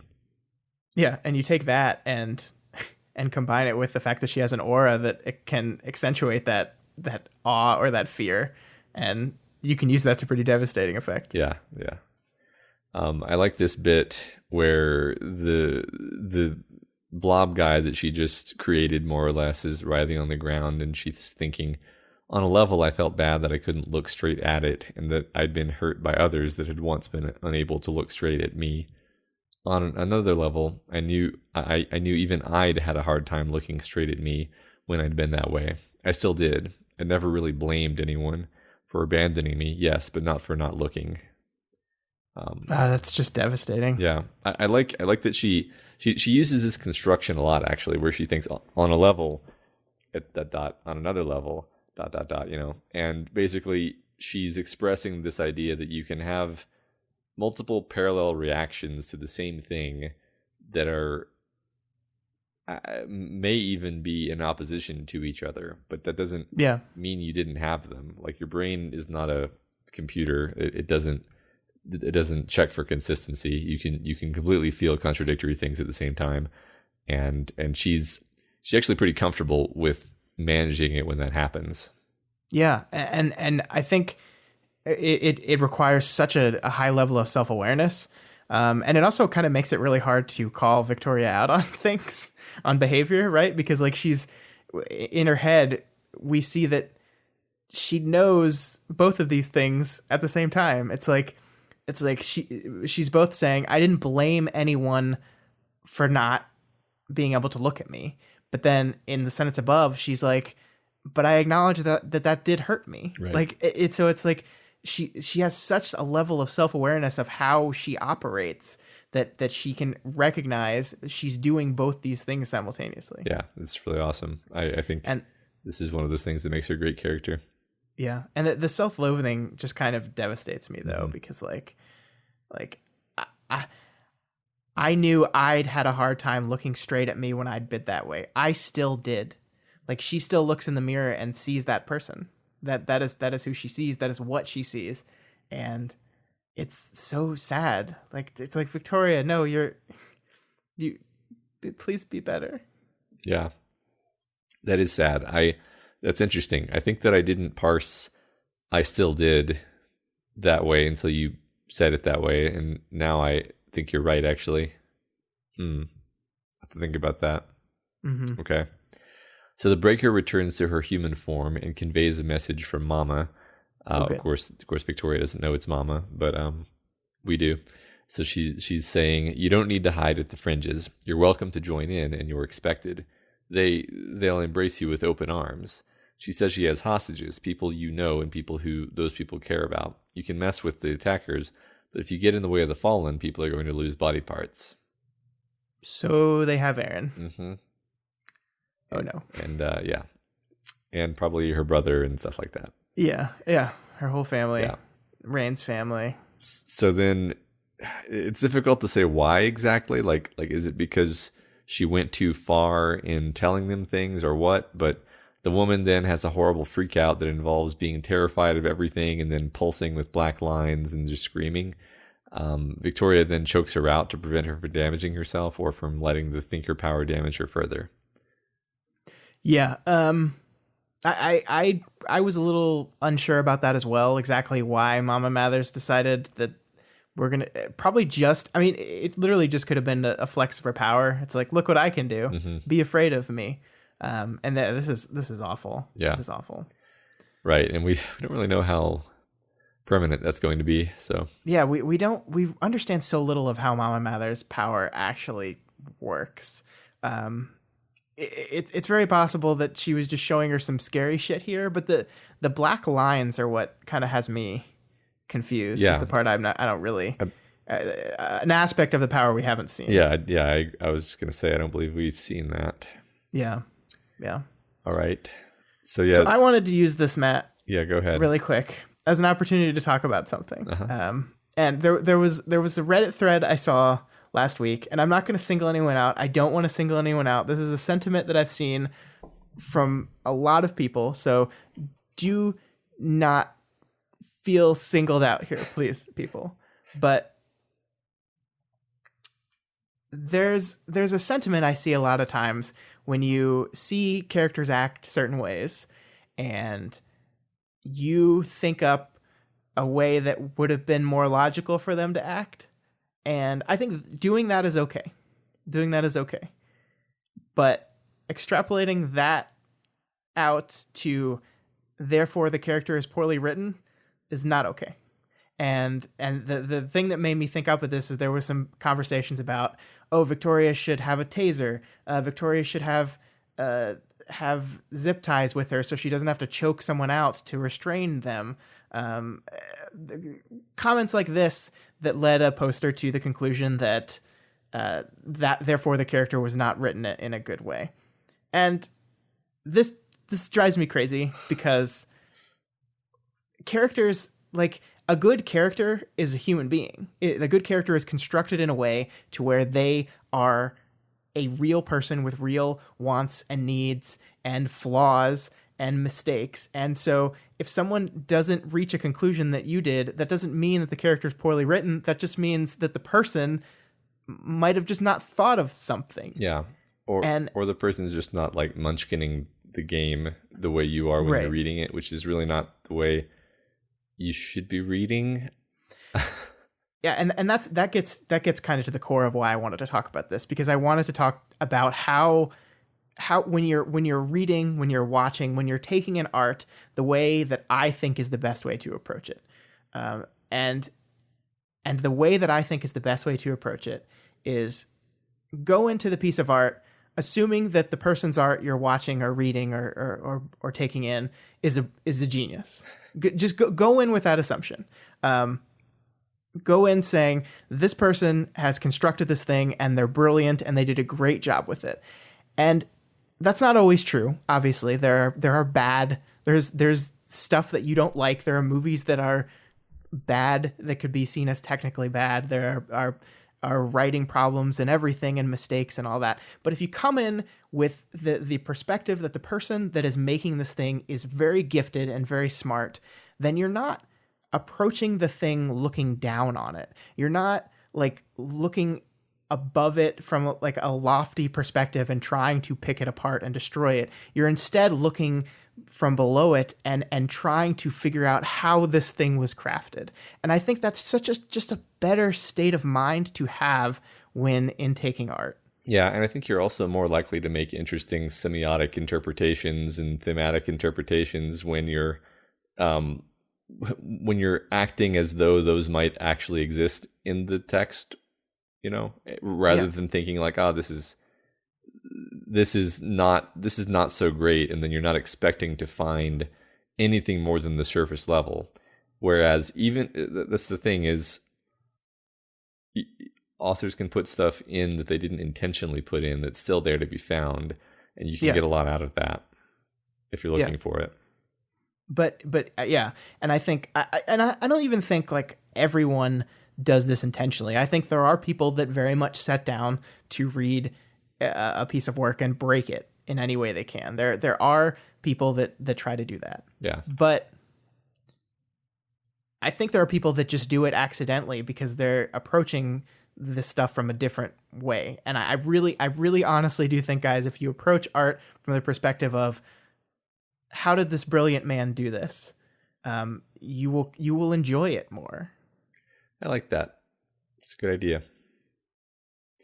All right. So moving on from this interlude of discussing how to read. How to read with Scott Daly. They move on into the settlement, and we move into chapter 5.9. All right. So they first approach a house that has been badly damaged and offer to help evacuate the civilians within. There are some people trapped on the upper story. So we go from a chapter all about a skirmish with these fallen bikers, and then we enter the fallen settlement proper. And now Victoria is forced to actually interact with these people, the on the ground outskirts, non-leadership, oftentimes non-powered fallen, and they're complicated, Matt. Yeah, they're very complicated. This is extremely interesting to read, and there's a lot to say here. Yeah. The toys briefly consider whether Capricorn should remove the cover that he made on the way in or make it permanent, because basically, if he's going to be trying to shore up their building, he either has to let it go or make it all permanent. And Victoria specifically asks him to remove the blocks across the roads, because those are the ones that are going to cause a problem if he doesn't remove them. Oh, I love this so much, Matt. It's such a tiny little beat about exploring the differences between immediately beneficial versus long-term consequences. And I love that Victoria has the presence of mind, even in the middle of this fight, to know that it is not just about today. It is not just about today's war. It's about what happens tomorrow. What happens when people want to come back here? What happens when if Hollow Point needs to retreat? This long-term kind of smart planning is so amazing to see. And Victoria's fucking hero, Matt. Like, she, like, Hollow Point, the Hollow Point people are who she is, like, what this whole team was created to kind of go up against and stop. And she still, amongst that, has a presence of mind to say, hey, if they have to retreat and they get trapped in here, like, the Fallen are going to do some really fucked up things to them. And even though I want to stop them, even though it is the goal of my organization to dismantle and destroy this organization, I can't let that happen to them.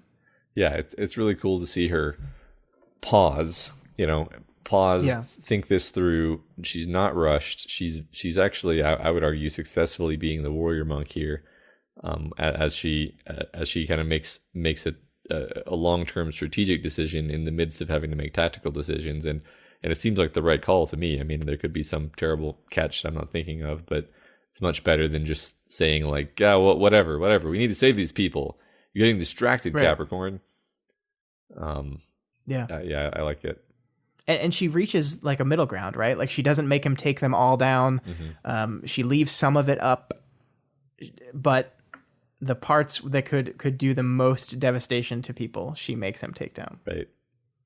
So she senses something off with the people up in the building, so she flies up cautiously to check it out. One of the men pulls a gun on her, and then Sveta sneaks around behind him and pulls the gun aside, and then Victoria crushes the floor, letting him fall to the ground and smash his wrists. Capricorn applies stone handcuffs to the guy. Yeah, it's almost as if Victoria doesn't need to carry twist ties because she has teammates that can just make them out of rock. It's almost, yeah, I mean, I guess, it's not poor writing. Well, it wasn't poor writing regardless, but it's also logical within the universe. Yes. Also, this is like their first big thing. Maybe she'll bring twist ties to her next big thing. Yeah, I mean, maybe she's realized, hey, having twist ties would be good to have. Yeah, I mean, Taylor kind of changed her loadout as the story went on. Yeah, it's not bad writing. Anyway. So Victoria and Sveta share a victory high five, and Victoria is able to appreciate this moment.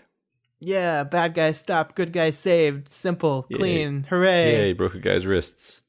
Yeah, well, it's a bad guy, probably.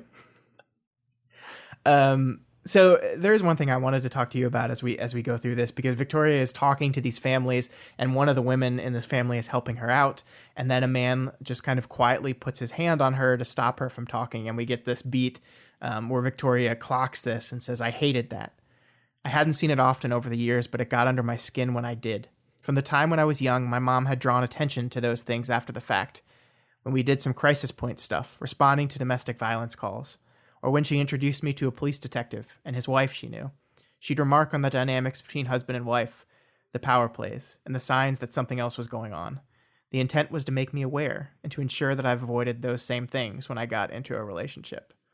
So that's good on you, Carol, right? Right, Matt? Yeah. I wanted to get your interpretation of this whole thing. Yeah, I mean, I see this as Carol.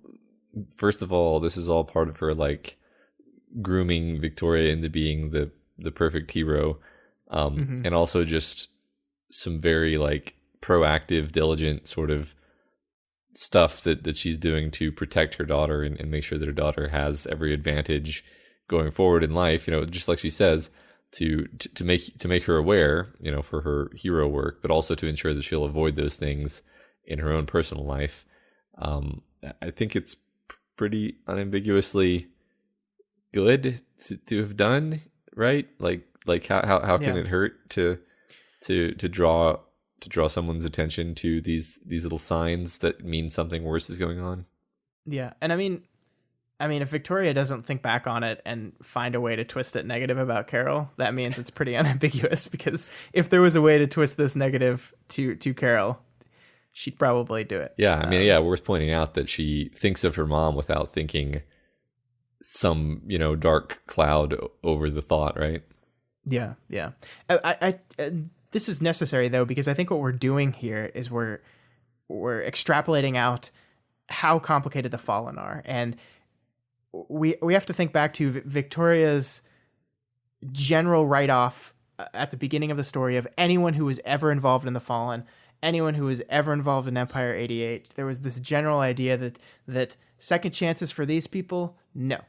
And what we're doing here now is we're learning, and we're seeing Victoria learn how complicated these things are, how nuanced and messy and terrible some of these parts of this organization are to other parts of it. You have this woman who appears to be in this terrible domestic situation that she has absolutely no control over, and maybe we need to learn a little more and not paint with such a broad brush against all these people. Yeah, absolutely, and we see plenty of notes of that in this chapter specifically.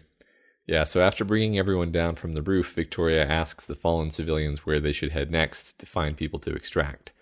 Victoria doubts their priorities, and they tell her, family first, friends second, fallen and faith third. She said, "If this is what we're having to deal with here, I don't want it. I'll help you get some others I know out." And then Victoria thinks, right. It wasn't because it was right, but because of her specific priorities. Something to be careful of. So we could talk about this for a while, because doesn't Victoria's definition of right literally boil down to her own explicit hierarchy of priorities? Like Victoria, her sense of right and wrong is nothing more than her priorities, right? Yeah. I mean, there is. I think it is interesting that to Victoria, this woman saying, "I am going to help you because it's the right thing to do," would comfort her more than her saying, "I'm going to help you because on my list of priorities, my family and my friends come before the fallen, and therefore I need to help you save them because those things come first." Yeah. So it is interesting that that's the conclusion she makes. And I think it is very true that Victoria has a rather rigid idea and definition of what right is, what wrong is, and hearing that someone doesn't explicitly think that the fallen are wrong, that what their beliefs are wrong, is very concerning to her. Yeah. Yeah, I mean, I also I get what she's saying here. Like what she's saying is this woman's priorities are definitely just like me and mine first, and I don't really care about any abstract Right. higher moral concerns.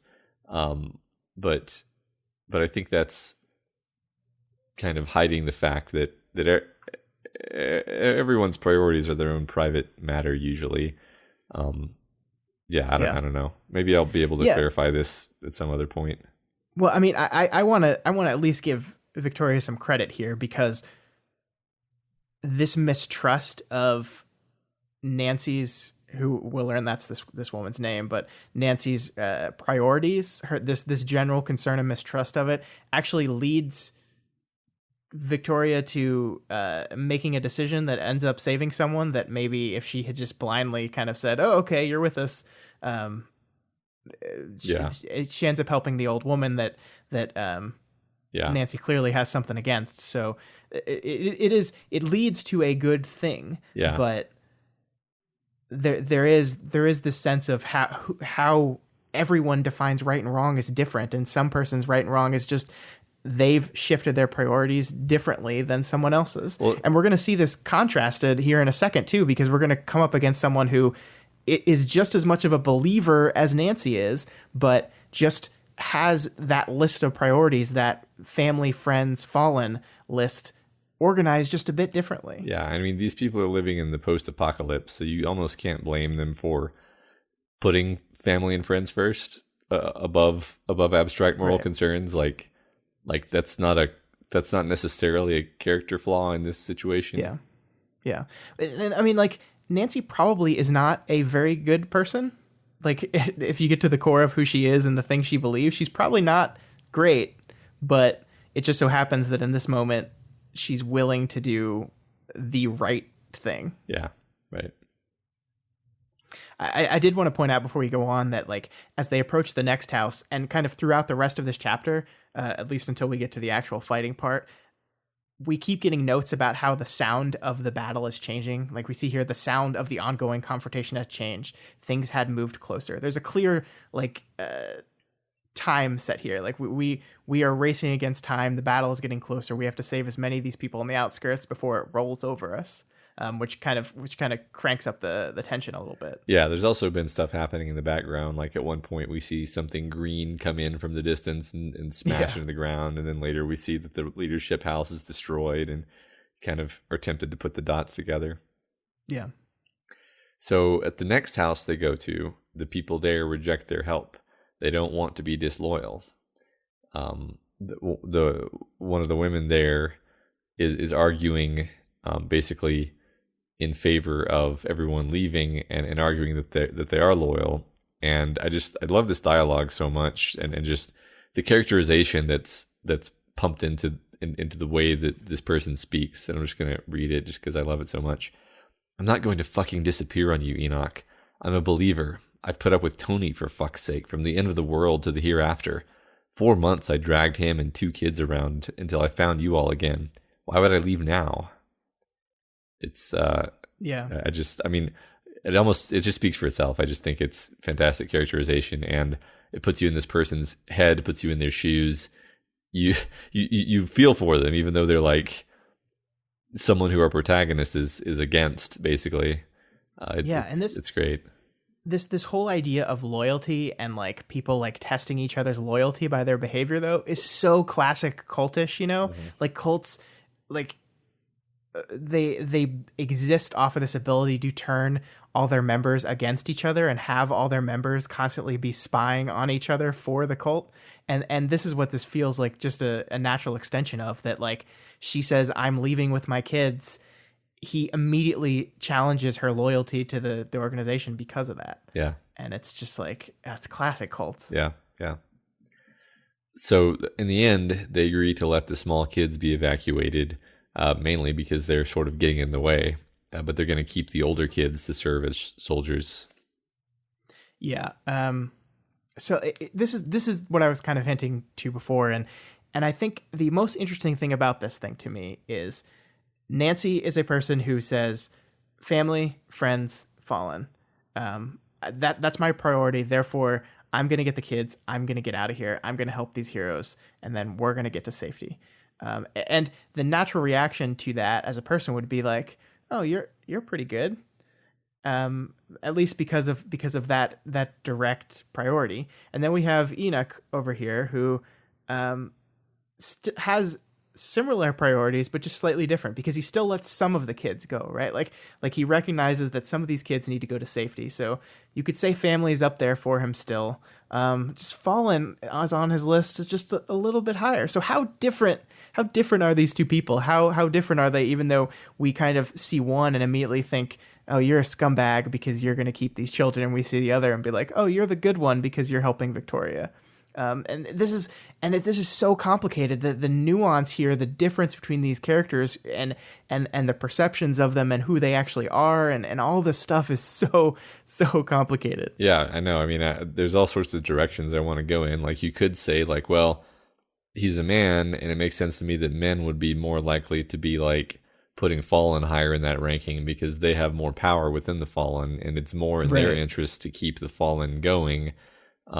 Whereas the women are sort of treated like chattel, and thus would be like, look, this is providing me with some safety and security, but ultimately the reason I'm here in the first place is to keep my family safe. So obviously my family is at the top of the list. I think this is just how people react when you put them under crushing threat and pressure. And like, I don't even know if I want to go so far as to say, like, is this person a good person? Is this person a bad person? It's like, I would totally be one of these scummy people if you put me through their life experiences. I have no delusions about that. So like, I don't think that makes me a bad person. I don't think it even applies, really. I think it's more like you said, it's complicated. There's not an answer here. It's just kind of something Victoria actually needs to come to understand about these people, is like, she is putting them in these boxes and they just don't really fit in boxes the way she wants them to. Yeah, well said.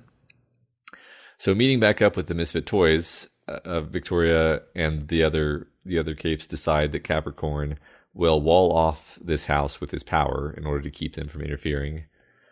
So he kind of hangs back and does that while she moves on. They get further instructions on future rescue, almost skipping over someone until Victoria asks specifically about that house. Then they send off Nan with the kids, and they ask her to call for self-reflection when she gets to the woods. I'm ashamed to admit that on my first read through, it did not occur to me that they were like passing on what form they wanted Chris to take on. Mm-hmm. That's like really obvious, and I don't know how I missed it, and this is why I read this thing 3 times before we record the podcast. Yes, no, they were just asking for those group of Fallen to think about their choices. So just really reflect on yourself and your choices. It's important. And do that by screaming that word out really loud. Right. So then Victoria, while Capricorn is walling off the house, she heads off to the old Sims place. Old Sims. And Sims, if you'll recall, is the woman who chastised and generally scowled at the Fallen kids as they made their way to school in Rain's first interlude. Yeah, and we read her as being like totally shitty back then, right? Yeah. Like we were like, oh, look at this old lady being mean to our boy Rain. Yeah. It's almost as if perspective really matters. Yeah, but here we make her a little bit complicated. Mm-hmm. Because, for example, she says stuff like, screws loose, all of them. The nonsense they spew, the criminal stuff. It's all madness. So, like, we've got these 2 bits of information on her now. Bit 1 is that she doesn't like the sexes intermingling. And bit 2 is that she doesn't like violence or criminality.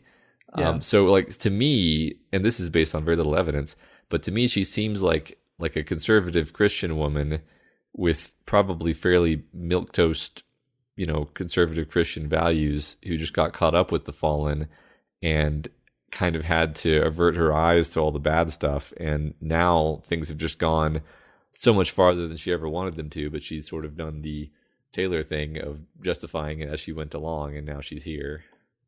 Yeah, I think you're absolutely right, and I think the next line of dialogue basically confirms that. Right.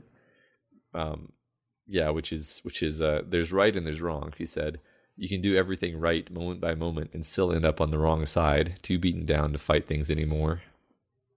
Yeah.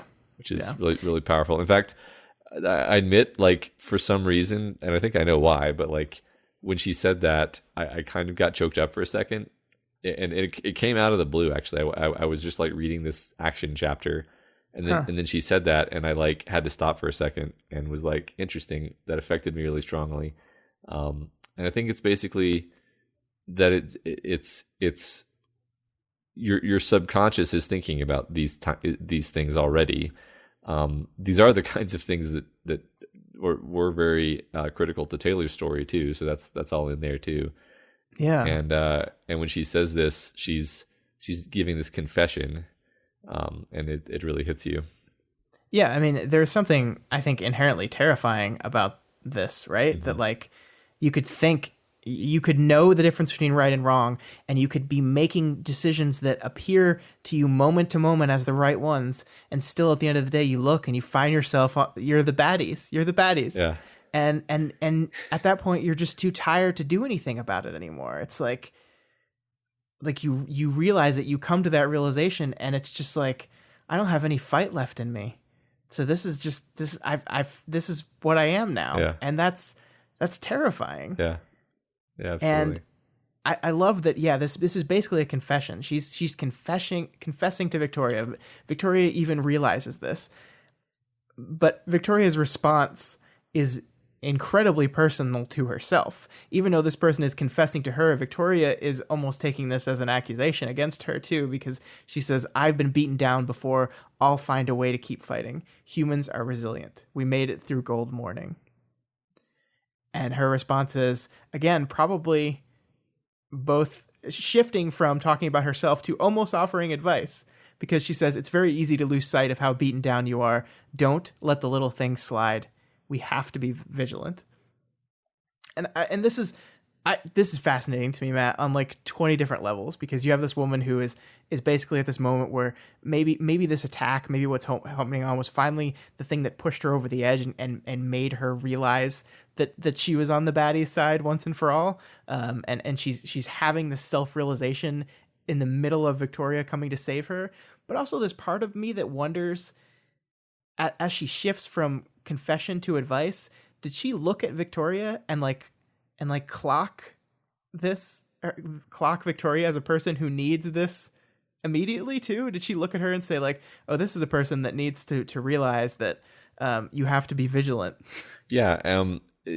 I think we were talking about this before, how this idea of like, one thing that we haven't got a lot of in Ward up to this point is external views of how Victoria comes off. Because, and this is definitely a Wildbow thing to do, is to only very sparingly give us glimpses of what a character actually is doing from the outside versus their actual perception of what they're doing. And like, Victoria from the inside seems very competent, cool, collected. She's being methodical here. She's doing what she needs to do. We don't actually know that she doesn't have like a terribly haunted look in her eyes, or that she's not like standing still for uncomfortable stretches as she processes things that impinge on her trauma. Like, those could be happening, and people could be getting it and thinking like, man, I hope she's okay. But we wouldn't perceive that necessarily unless we were told. And so stuff like this, I always want to read into, because it's like, yeah, exactly like you said. Does she see, is Victoria like hunching where she stands or something, what is causing her to say this? And it could very well just be that, yeah, this is this moment that this woman is in her life, and she's really just talking about herself, and it just happens to apply to Victoria. Either one could be true. I like to think about it, though. Yeah, I think that's something, regardless of whether this moment is supposed to indicate that or not, I think that's something we should keep in mind as we go. That just like Taylor, we are pretty firmly locked in Victoria's perspective, and we do not get to see what she looks like from others' perspectives very often. Yeah, right. So Victoria reaches the last house in the line, and then gets them moving as well, relatively easily. others in the house, in other houses nearby, have seen this happening and started making their own way out. So they've sort of succeeded in their little subquest of getting people out, because they got a bunch of people out, and then they started sort of an exodus of adjacent houses, and so they can feel good about that. Yeah, and they get 20 experience points per human. Yep, but then there's a cutscene, and now the fight has actually moved to where they are at the second house. The Capricorn has been barricading. Beast of Burden, Nailbiter, Sidepiece, Disjoint, and Damsel are fighting a fallen cape with an AoE lightning attack and another with a power that I don't think we actually really see what her power is. It's like some weird hands thing, right? Like it reminded me of Golem a little bit, like phantom hands grab things, I think. Yeah. Was that one? There's a lot of powers. Yeah, there's so much going on here. Yeah. So then some of the fallen affiliated bikers show up to assist, and Nailbiter indiscriminately stabs and slashes at them. Victoria calls it anarchy, and I think that's fair. Like it's very difficult to summarize this battle without basically just reading it, because it's very dense with lots of powers and stuff. So she flies up and surveys as much of the battlefield as she can see, and it's pretty chaotic. So she decides that their plan will be to take on the Fallen and then the Hollow Point villains. Yeah, I love that like this is basically 3 teams all fighting against each other. And the thing that was really interesting to me is we had this threat from Mama Mathers, right? That if you hurt Fallen, we're going to rip Aaron's arms off. Yeah. And we don't see anyone really consider that. I mean, I don't think that would ever actually have stopped Victoria from doing the right thing. She was always going to fight. But I don't remember seeing any moment where like, oh, are they going to hurt Aaron for real? Yeah. Who do I attack? If I attack the Fallen, are they going to hurt Aaron? Yeah. Yeah. I don't know what to make of that exactly. I mean, if anything, she's keeping her eye on the mission, and not getting derailed by something like that. And I think we'll just have to see how things go there. Mm-hmm. So it's a big dang old fight here, but this fight, I feel, has a different tone than almost any prior fight in this world of the parahumans, because we've got some notes of Victoria feeling that melancholy again, as Byron's water spray reminds her of the wretch's existence. People are trying to kill each other pretty overtly. People are getting badly cut up and burned and crushed by motorcycles and stuff. So it's not, we've had some pretty violent fights before, but this just feels different in a couple different ways. Yeah, I mean, I think the Melancholia is a big part of that. I think this idea that, I think it's in the way that it's similar to other Cape fights is why it feels different, because like this is the second chance for the world. We've moved beyond this. Everything's gonna get better. We're gonna be okay, and we're just back to fighting again. Like this is just like the inevitable depression of a full scale war like this. Is tonally distinct, because like it's just evidence that maybe things aren't going to get better. Mm-hmm. Yeah, that's true too. And I think that I guess it's time we should talk about this melancholy that Victoria's been feeling throughout this chapter now, because I think it's possible that in the next chapter, or maybe a few chapters down the arc, we might get some more beats of this, but this is as good a time as any to talk about it, mm-hmm. because Victoria is here doing the thing that she wanted to do. She wanted to be on a Cape team. She found this team of Cape. She helped them get together. She's helping them. She's coaching them. She's becoming part of the team. They are fighting against the bad guys. They are trying to help people. They are striking out against the wrong in this world. And she feels sad. Mm-hmm. And yeah, she has a moment or two of like happiness where something goes well, like we have a moment of happiness, but it's kind of truncated with this melancholy. And why is that? Why does she feel that way? And I mean, the answer to me is that because she's not okay. Yeah. because like these are the things she wants. She says, I want to help people. I want to do these things.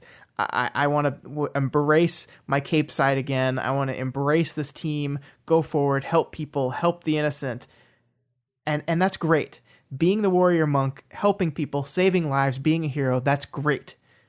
But it's not going to fix you.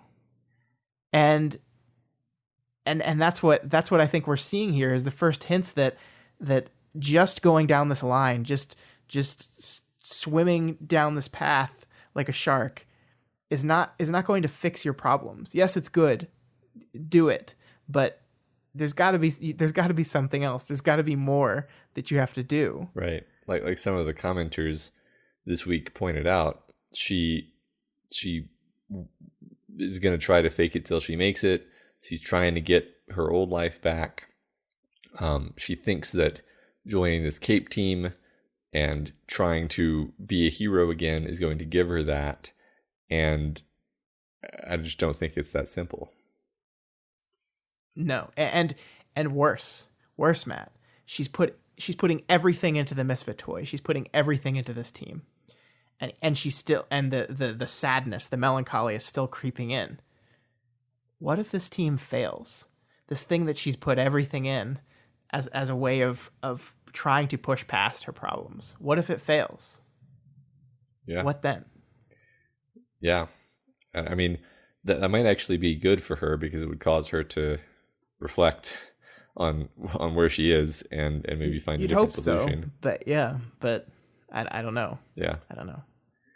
Guess we'll see. So the Hollow Point team is fighting a pretty powerful duplicator, and Victoria snags Damsel away from the fight before the ex-villain can do something she'll regret.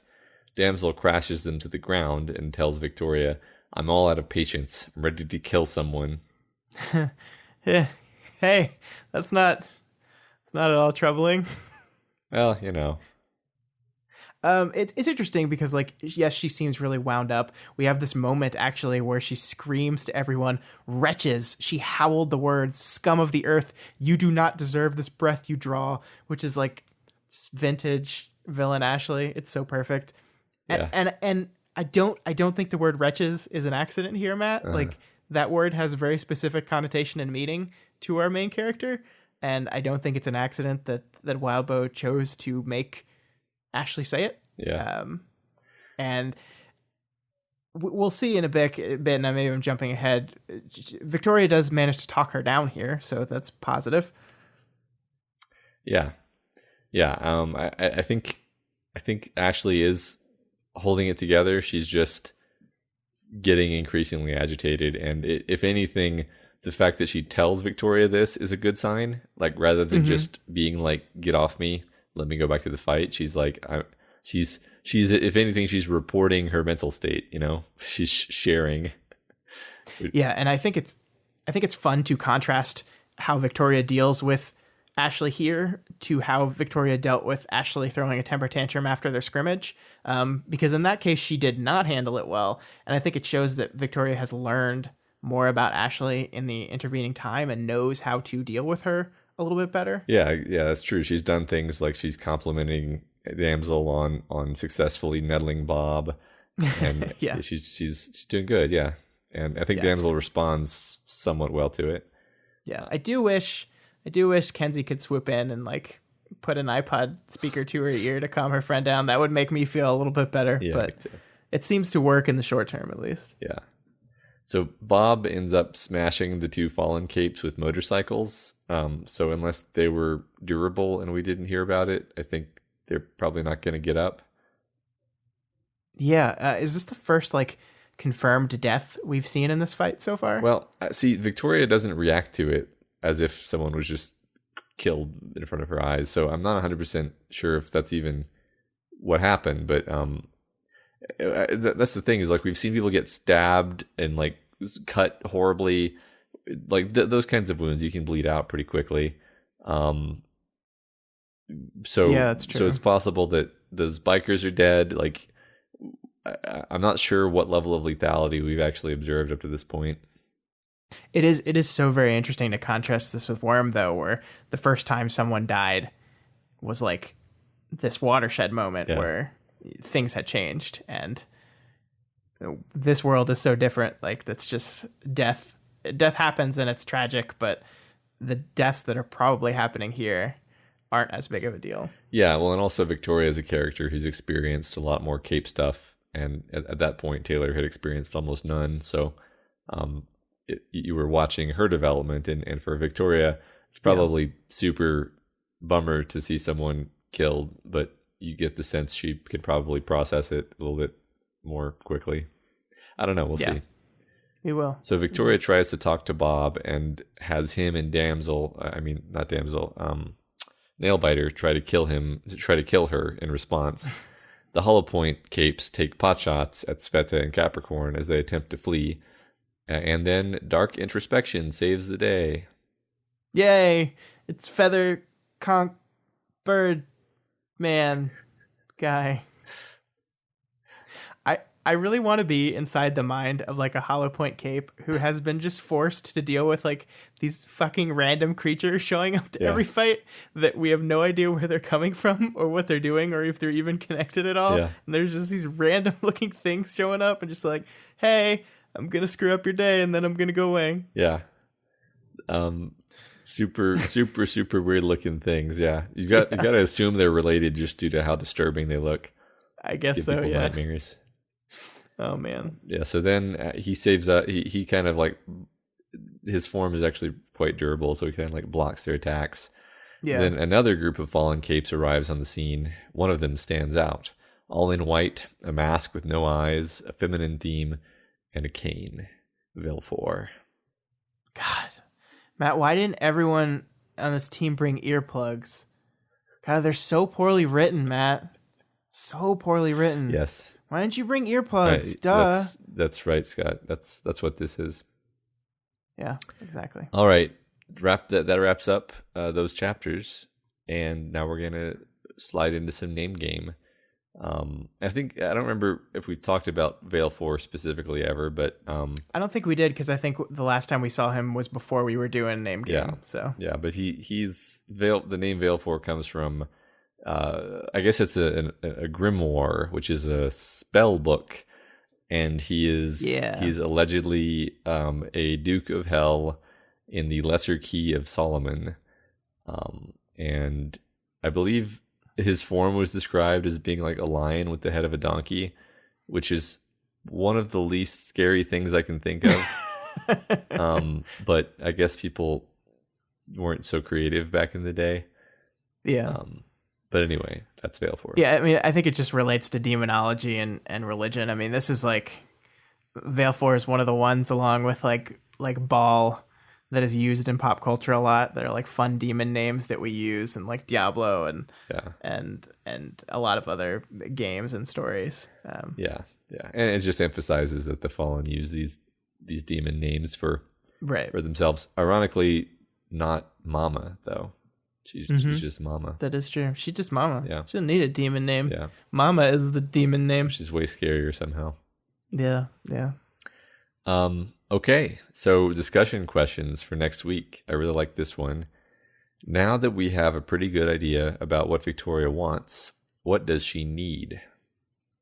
Yeah. And I think we could pretend like we were setting this up the whole time, Matt, and we didn't just think of this 2 hours ago, and we were always going to ask this question. But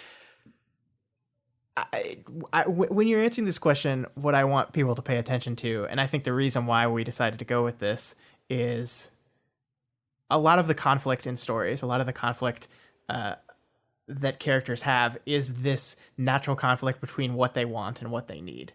And I think so when you're thinking about what does Victoria need, I want you guys to also be thinking about, how does this come in conflict with the thing she wants? Or does it? It might not. Our needs and our wants and our characters don't always conflict. But I just want you to be thinking about it in that kind of perspective. Yeah, that's exactly right. I think we've talked about that before, and it's a great lens to analyze characters under. Can't wait to hear what you guys say. Yeah. And that's all we got for you this week on We've Got Ward. Remember that you guys are all a part of the show now, so feel free to provide us with advice, questions, or thoughts on this week's reading.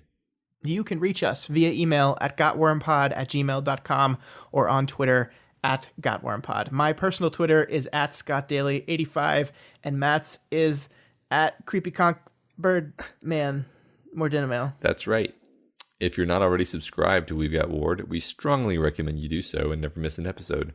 You can find us on iTunes, Stitcher, YouTube, Google Play, and pretty much anywhere else in the world you can listen to podcasts. As always, you can find this, all the other podcasts we do, and all of our writing, essays, film, and TV criticism, and more at dailyplanetfilms.com. This week, over on our main feed, we were all together for the first time ever. Yeah. And we were at Matt's younger brother's wedding. Daniel, who has been a podcast guest before, we were all together. So 4 of us sat down on Sunday and just recorded a podcast in the same room where we just talked about some random stuff for like 40 minutes. It's a short episode with terrible audio quality. But it was fun. It was fun to do. Yeah. It was good seeing you, Matt. Yeah, it was great seeing you after half my life. Yeah. Also, this Friday, another episode of Vow to View is coming out over on that feed. Elise and I are going to wrap up our Women's History Month spectacular by talking about some of our favorite women in TV. So check that out on Friday, and you can find that also at dailyplanetfilms.com. Sounds great. And if you like any of these shows and want to support them, consider donating to our Patreon account, patreon.com/dailyplanetfilms. You can donate $1 a month or whatever else you can afford. Special thanks to new Planeteers, Flavored Owl, yum, at the $1 level, and Helen at the $1 level, and to new Kryptonian Aaron G, who upgraded his pledge to $20 per month. Thanks so much. We really appreciate that. Yeah, thank you guys so much. Yeah. The fact that we get new people to read for this every week, like there's never been a week since we started that we don't have new names to read, continues to amaze me. You guys are awesome. Yeah, it's so humbling, awesome. honestly. And as always, make sure you go over to Wildbow's Patreon and donate to him as well. This is his world. We're just playing in it. You know, it occurred to me that we've never actually said the address for that. It's patreon.com/wildbow. We should probably say that when we say go over to his Patreon. Yeah. I mean, you could probably Google it, but we should at least try to help. Make it just a little bit easier. Yeah.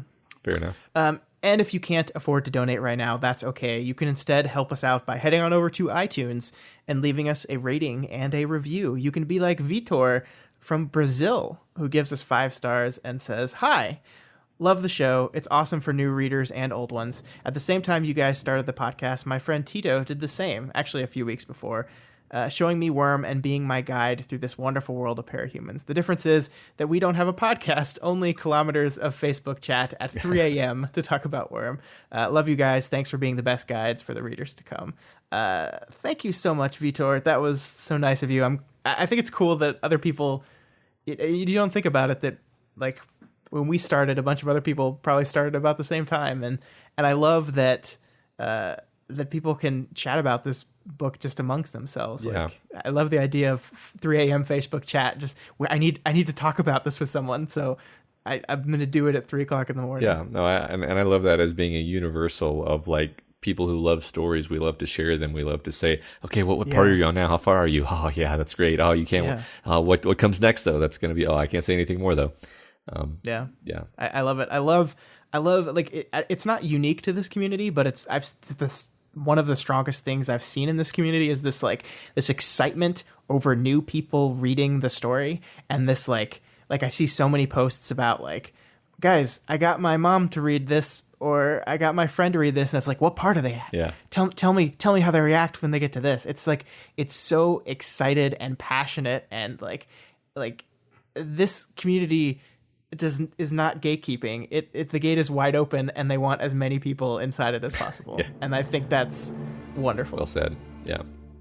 All right, that's it for the show this week. Next week, more Arc 5 Shadow. Honestly, we're done speculating at this point because we've both been wrong so many times.